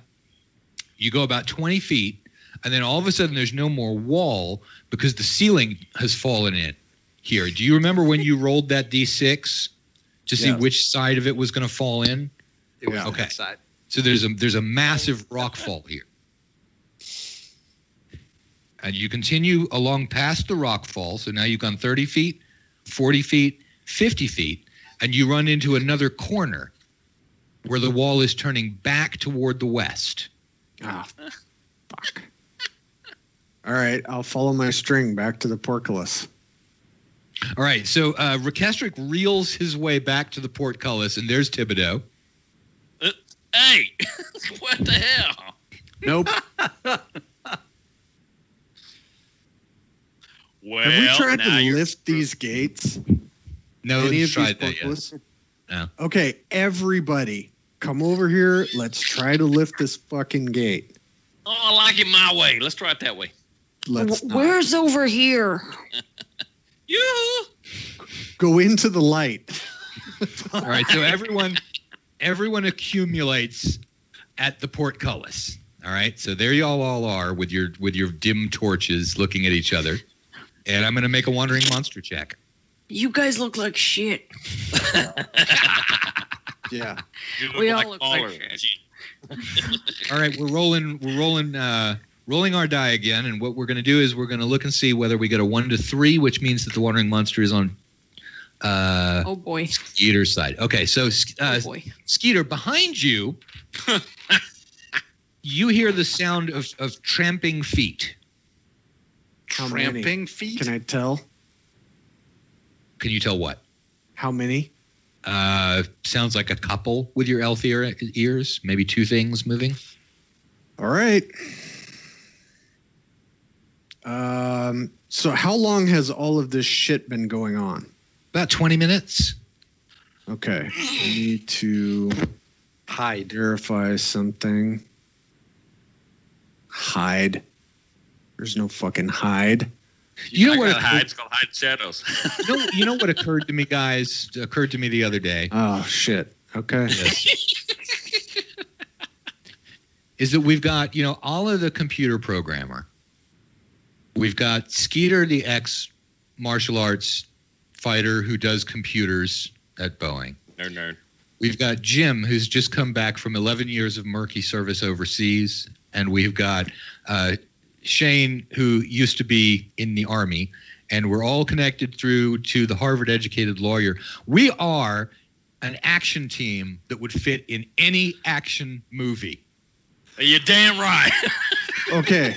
So in a ridiculous move that only seems like it would work in my head, I'm going to set the torch on the ground. Okay.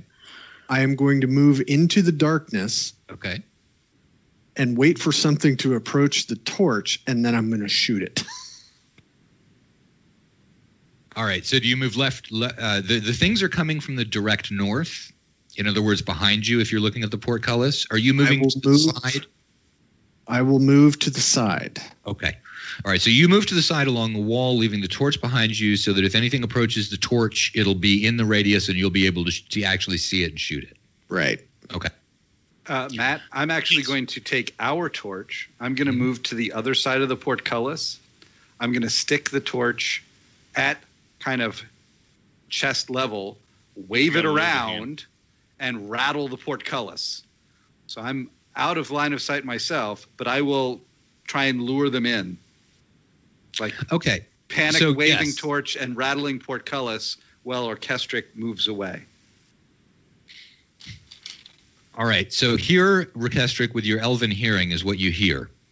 First, your movement to the side did not decoy them toward the torch because whatever's out there, these undead, they're not affected by the fact that nobody can see. Didn't know they were undead until now. You do now. Now I do now. It's been undead coming here in the tombs every single time. So all right. So the undead are not affected by this. They see you just as they would if there were not dust anywhere. So the two skeletons began to turn toward you with their little clickety feet, and you're like, oh shit, they're headed right for me. Draw my sword. Right. And then Lethe steps up to the portcullis, begins rattling the portcullis and waving a torch, and you hear the footsteps begin to turn back toward the portcullis where all this activity is taking place. So they now quiet. they now begin to follow exactly your plan. They, not understanding portcullises, walk up to the portcullis and stop. Now they are in your view, at least, you can see their legs and extrapolate where the rest of them ought to be. You can shoot. And then I will attack with my sword because I do not want to miss and shoot my friends on the other side of the portcullis. Actually, this is the first time you've been in a position where that won't happen. They are. Then hell yeah. You'll be shooting along the edge of a wall, and unless Lethe sticks her head through the portcullis, you've not going to have any risk. Jim, you were going to say, Pastor. Jim, you were going to say something. What was it you were going to say before Skeeter attacks? I just wanted to clarify. You said sound of tromping boots initially, and then clatter of bones. That's actually a key piece of information, because if Lethe hears bones, she'll turn, but tromping boots, she won't. Okay, well, you're hearing both because they're wearing boots, but they are made out of clanking bones, and so you do hear that. Do you want to go ahead and turn? Because that'll happen first. No, I'll let them come on in and see if Skeeter can nail them. Okay, so they arrive at the portcullis, and one of them is trying to hit you with a sword, and it's clanking against the portcullis as it tries to get. The other one sort of seems to think about the whole thing and reaches its bony hand through the portcullis toward you, at which point, Skeeter, grab his hand.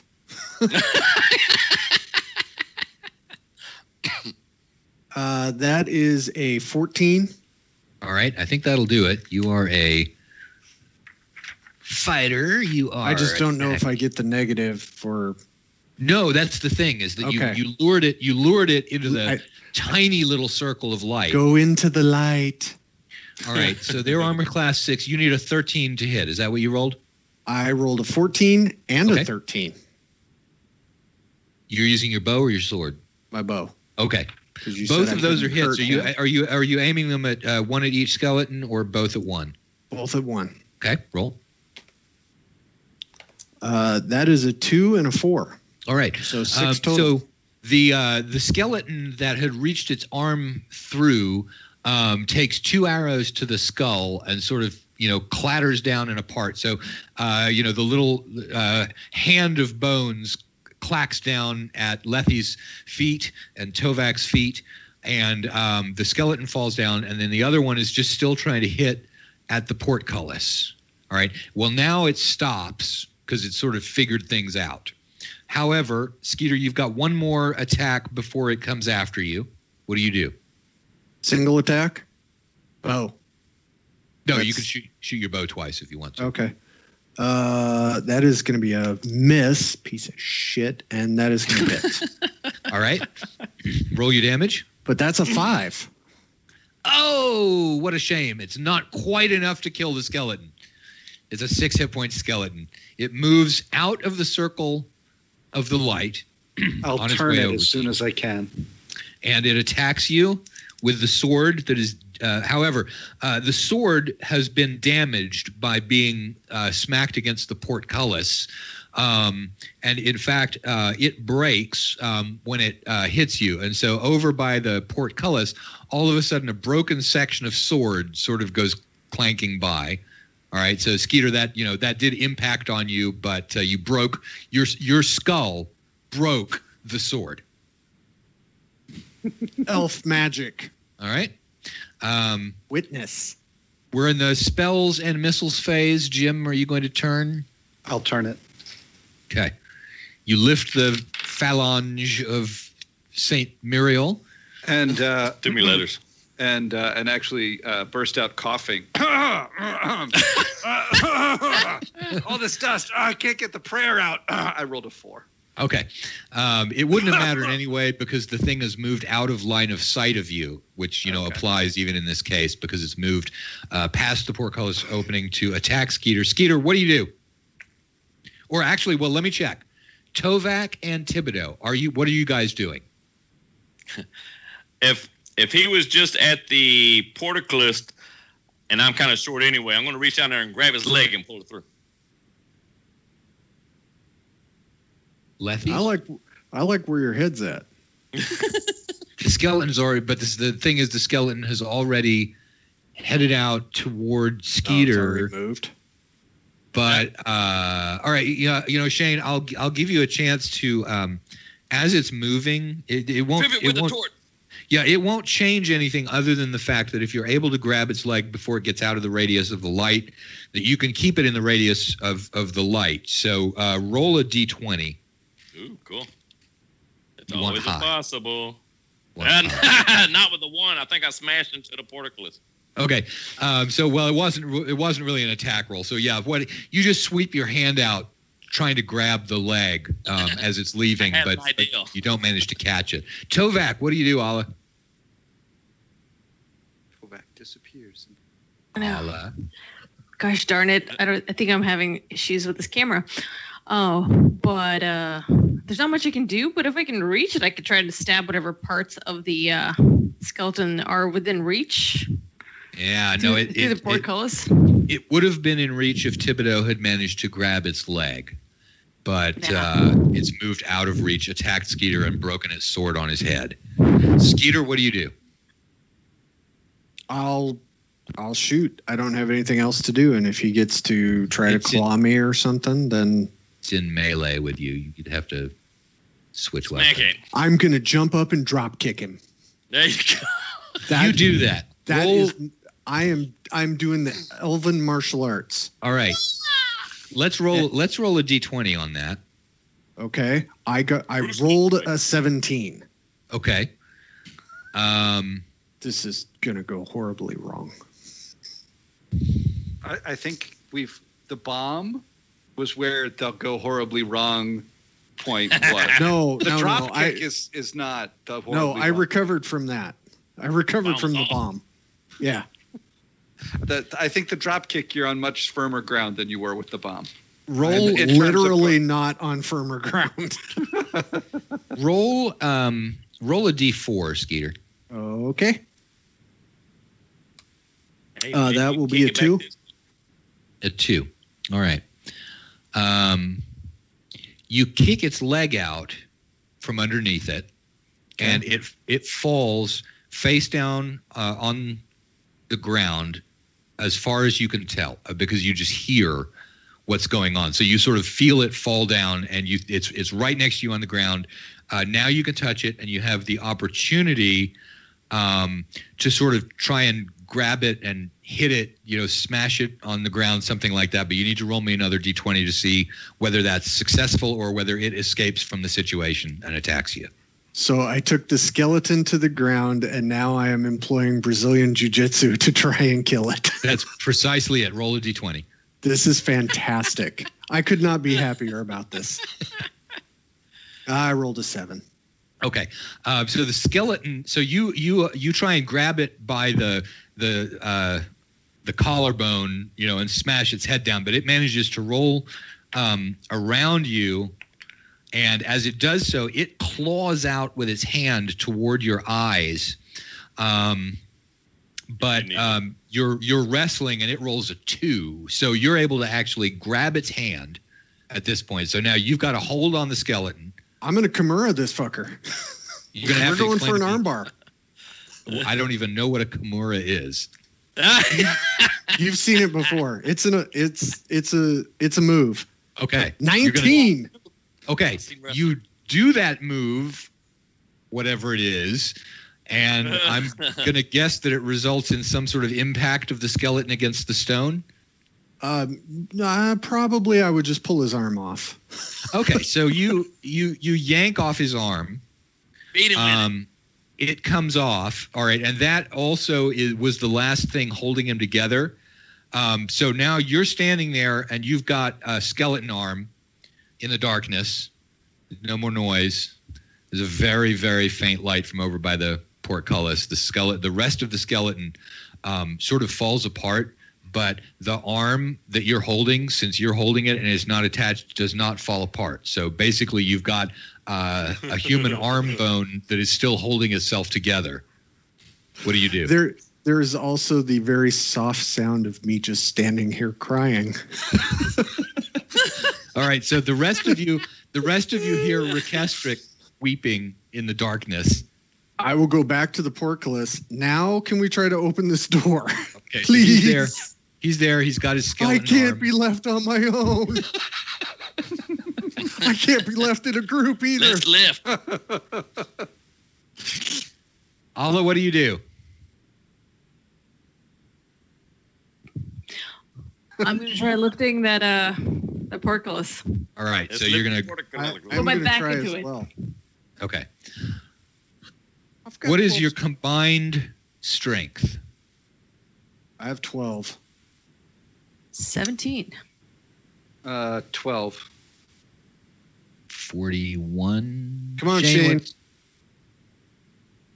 And I got a 10 strength. What do we want? All right. So what's the Do I total? need to roll anything? 51. 51. All right. I'm rolling percentile dice here. And for the first 3 feet, you've got a 51% chance. Unfortunately, it doesn't work. I rolled an 80. So even with the help you would get from Thibodeau in the first 3 feet of it, you're not able to lift it up. Does anybody Stay. have pry bar or anything? Where's our Got 10? a crowbar. Yeah, No, you'd try no, that. you- Back that way. that would have been on Rocky. Oh, the crowbar? Yeah. Okay. I'm pretty strong. It's probably in my backpack. I'll buy that. Okay, you've got the crowbar in your backpack. Gonna use the crowbar? Yeah. Let's do it. All right. Crowbar and try. I'm gonna roll again. I rolled a 0-1. So I yeah, squiggle under that thing. all right, so the Praying to crowbar God, it doesn't break. crowbar lifts it, and you hear a little click behind all of you in the direction Oh, shit. Here we go the again. scary door. It sounds like a sort of almost a metallic whisper. All right, and then as the portcullis comes up a foot, Rekestric squiggles underneath it, like he said. Okay, but then it continues to rise of its own accord. Some sort of mechanism has now been activated by the crowbar lifting it, and so it clank, clank, clank, clank, clank, clank, clank, rises up into the darkness. You still cannot see a thing. So the blown up expanse of empty, unknown darkness is still up there in the north, but the portcullis is not down. You guys are standing now all pretty much in the center of the four-way corridor. What do you do? Let's get the hell Oh, out of here. Let's. Damn. Wait a minute. Shane, you can't see that map. Oh, yes, you can. You can hold the torch close to No, it. yeah. But I was actually looking at my character sheet. I wanted to Okay. actually spike the portcullis open, but I ain't got no spikes on me. Well, there Thank was one that you had spiking the tomb door to the south of you. Okay, So you let's could try go- that then. Okay. All right. You go over there, and the tomb door, which opens outward from here, has opened. And since it opens outward, the spike would not hold it in that direction. So it has opened, and your spike is sitting there on the ground. Oh, all right. Yeah, let's get it and go do the portcullis up as high as possible. All right. So you go up. They lift you up to the top of the portcullis, and you're able to sort of get in there at the top and get the spike put through one of the bars and wedged against the lip of the stone that's inside the archway. So now the portcullis will not come down. Cool. At least we can get one of them. All right. Maybe. Now we can go. Okay. Now, not before. banana. I am not going to make any more decisions. That has been kind of a fucking travesty. Keep the arm. Keep the arm. I could use it. Oh, I'm not letting this thing go. This is awesome. All right, so you've still got your skeleton arm. What do you do? You're moving to the south. Going south through the skull door. All right, you go through the skull door. Now you've got. across. All right, so you're trying to walk straight in the darkness. Roll 1d4 for me, Shane. Okay. Big 4. All right. Without running into any walls or anything like that, you arrive directly in front of the staircase that leads upward. So with your little torches, you can sort of see maybe stairs. Nice. See a little. Nice. All right. Yeah. We'll head on up. All right. You head on up, and you come out into the ability to see in the squid room, where there is the sort of manhole cover type of thing. And hey, Tovek, you look like shit too. Yeah. Maybe we should give that about, about a week to settle down. It's okay. I got a tub. That's right. Everybody could take a bath in the squid In the squid shell. Yeah. All right, so you guys are heading back to Jordoba, but there are a couple places in the first level you could, go to. The first level seems to not be filled with dust.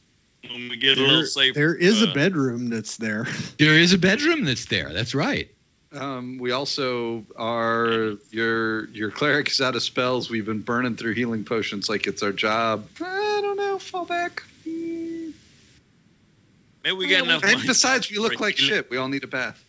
We definitely need a bath. All right, we can leave the dungeon. Okay. Oh, wait, no. I can't make any more choices. Well, let me put it this way: is you were saying, well, we don't have to go back, and I was saying, let's go back. So it's still kind of my decision. Okay. Right. Fair enough. We'll buy that. Okay. Okay. I'll buy that. I'll buy that So- I logic. feel like she saved my life, so I'm going to defer to her judgment now. Sorry, Orchestric, you're still bro, but Hey, no, she's it's all good. You're probably making a wiser choice. Yeah, I mean, things get bad enough, and Tovek might decide to become an expert on clerics instead of elves. Oh, boy. it's happen. my next book, You too could have a golden tube with a phalange in it. Nice. All right, so you guys troop heroically back out of the dungeon, and Off the dust. Like Let's Big talk- Pen with peanuts. let's talk about experience points here. You guys defeated about 10 skeletons, I would say, and And the bomb. Whoever was shooting arrows. Do we get experience for rolling a bomb into Wow, that into was a awesome. dungeon? all Does right, the now wall give us experience? you get 15 points per skeleton, so that's 150 for the ones that you fought and turned directly. All right. Now I'm going to estimate that the total. Looking at my map, the total skeleton casualties probably worked out to be about 50. What's 50 times 15? 750. 750. Okay, so there's that.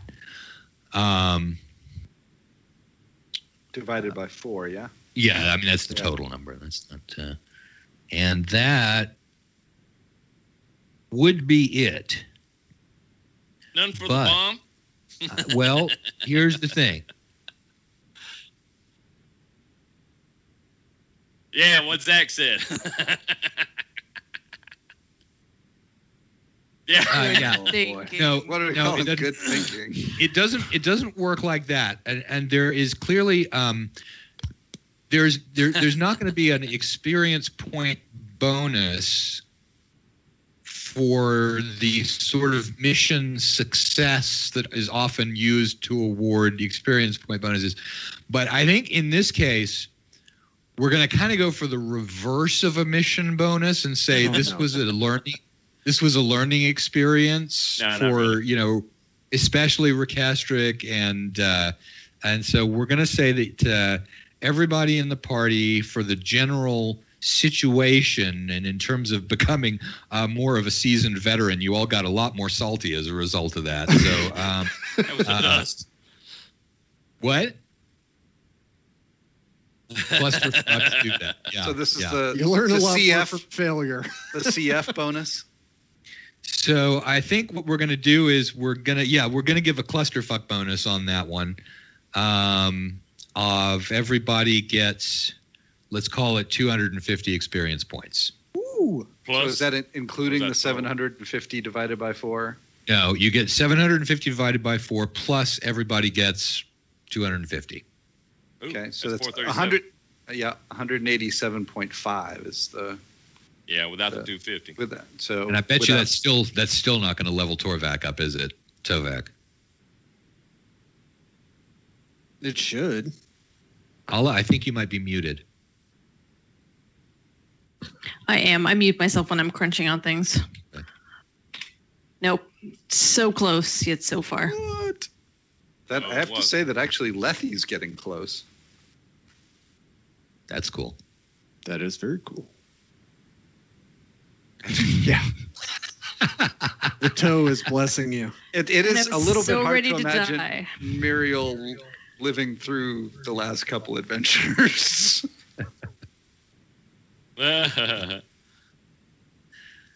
All with her right, 6 everybody. strength and her 7 dexterity. We've gone over time, and thank everybody for being able to do that. I think that probably we should go ahead and call it at this point, and just call that one done and put a fork in it. Yeah, we probably should call that one done. All right, so you And get we will probably put a fork in it. yeah. So you Not all my fork. It's somebody else's fork. Not mine either. Our own Keep going. forks into I it. think there is one party fork. I think There is a party fork. Yeah. That's my fork. So anyway, you guys get back to the shrine, to the temple of the Dawn Goddess, which now contains the. So I should actually show you. The statue of This- Saint Muriel. You've got to go back and get Rocky. So Rocky has gone back to the temple of Saint Muriel. He's Sorry, to the receiving temple. therapy for post-traumatic stress disorder. All right, I can't so believe they locked me out. They left me out, Go help. and they threw another bomb thing. Oh all right, wow! so Check that they out. here we are. Who am I Ooh, missing? I'm fancy. missing Recastric. He's on the I phone. don't know. We still got a black screen on YouTube. Do you? God damn it! No, it's there. It's fine. We're It's good. updated. On just- YouTube, we do. Yeah. Yeah. It just took a Okay, I second. ain't seen it. Okay. Oh, okay. So, yeah, the black screen was probably me moving it. Okay, so here you guys are. Now, what you're looking at, and I don't know how clear it is, but this winged figure that you see on the bronze door, this is the front as it's been restored that you guys helped to pay for. Mhm. So what they've done is that the priests of Mitra have financed putting a little chapel of Saint Muriel inside the temple of the Dawn Goddess, and so this is the front door now that's been replaced, and that's an image, that's a bas-relief image of Saint Muriel on the door, and then moving around this way, there is also this is there's been some That's graffiti. the Hell Scorpion. Yeah, there's been some graffiti where somebody from the neighborhood sort of commemorated the whole thing by drawing the Hell Scorpion that was battled by Saint Muriel. And then here we have the window of Saint Muriel. And that is the awesome. window where the rope ladder of Saint Muriel was used for Saint Muriel to go in and out of the temple. For her ascension, should we For her say? ascension, exactly, for her ascension into the temple. The rope ladder itself has been taken by the priesthood of Mitra to hang on to, along with the other relics of Saint Muriel, and the the general report is they're pleased with the way that the people around here seem to be rallying to the idea that they had a saint come from their shitty neighborhood, and it's giving people some hope. And so they're kind of hoping that in whatever kind of cosmic attack it is that's choosing the dawn, the goddess of the dawn, to become the weak link that's being hammered at by chaos. They think that this little tiny movement of a pawn may be something that works out well in the long run in terms of St. Mariel. And of course, it's it has created another divine player, but it was sort of in an act of desperation, to rescue the already failing dawn goddess. So. Anyway, so they've collected together the various relics, and then, in fact, you hear that there is another cleric of Saint Mariel out there who had a kind of revelation right on all of this happened. So there's somewhere out there's a dwarven cleric of Saint Mariel also, and they've assigned one of the pinky fingers of Saint Mariel to that cleric. So maybe you're going to have some help. They've got a little tube with the pinky finger of Saint Mariel. So you have, yeah. So you have allies. That is fantastic.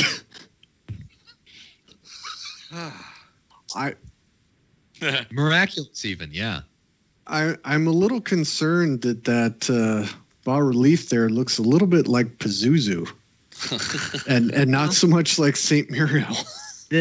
It certainly doesn't look in the slightest bit like Saint Mariel, but that's what it's supposed to be. It's showing it's a figure with wings, which obviously Mariel didn't have, and holding a lantern, which Mariel did occasionally carry around a lantern. It's symbolic, of the raising of the sun up to the point where Mitra himself would take it in this area.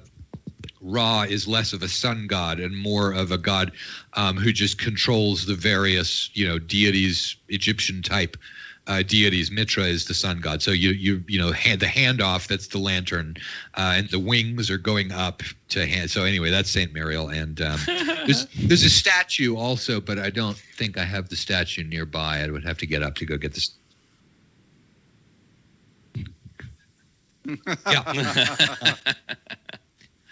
Mariel of the Nine Toes is kind of like Frodo of the Nine Fingers, but actually, yeah, the number of Mariel's digits is going down as the number of clerics go up. So, well, Mariel is definitely a testimony to that one dead martyr is much better and more effective than the actual believers on the ground.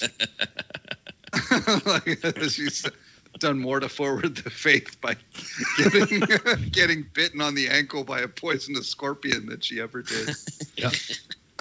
Hey, don't talk bad about Saint Mariel. Moving up. I actually think that of all of the people around, I'm the one who actually can talk a little bit bad about Saint Mariel. Just I don't mean Lethy, I mean Jim.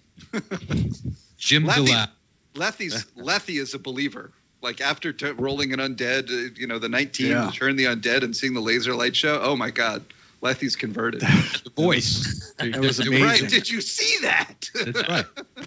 So I mean, clearly, you're as far as you're concerned, Saint Mariel is metal. Absolutely. No, I'm going to be preaching in that chapel about the most recent miracles. The miracle of surrounded we were by Balrogs, and I called upon Saint Mariel. The darkness, it was and the darkness was the light in back. the darkness. The light in the darkness. Saint Mariel, the light in the darkness.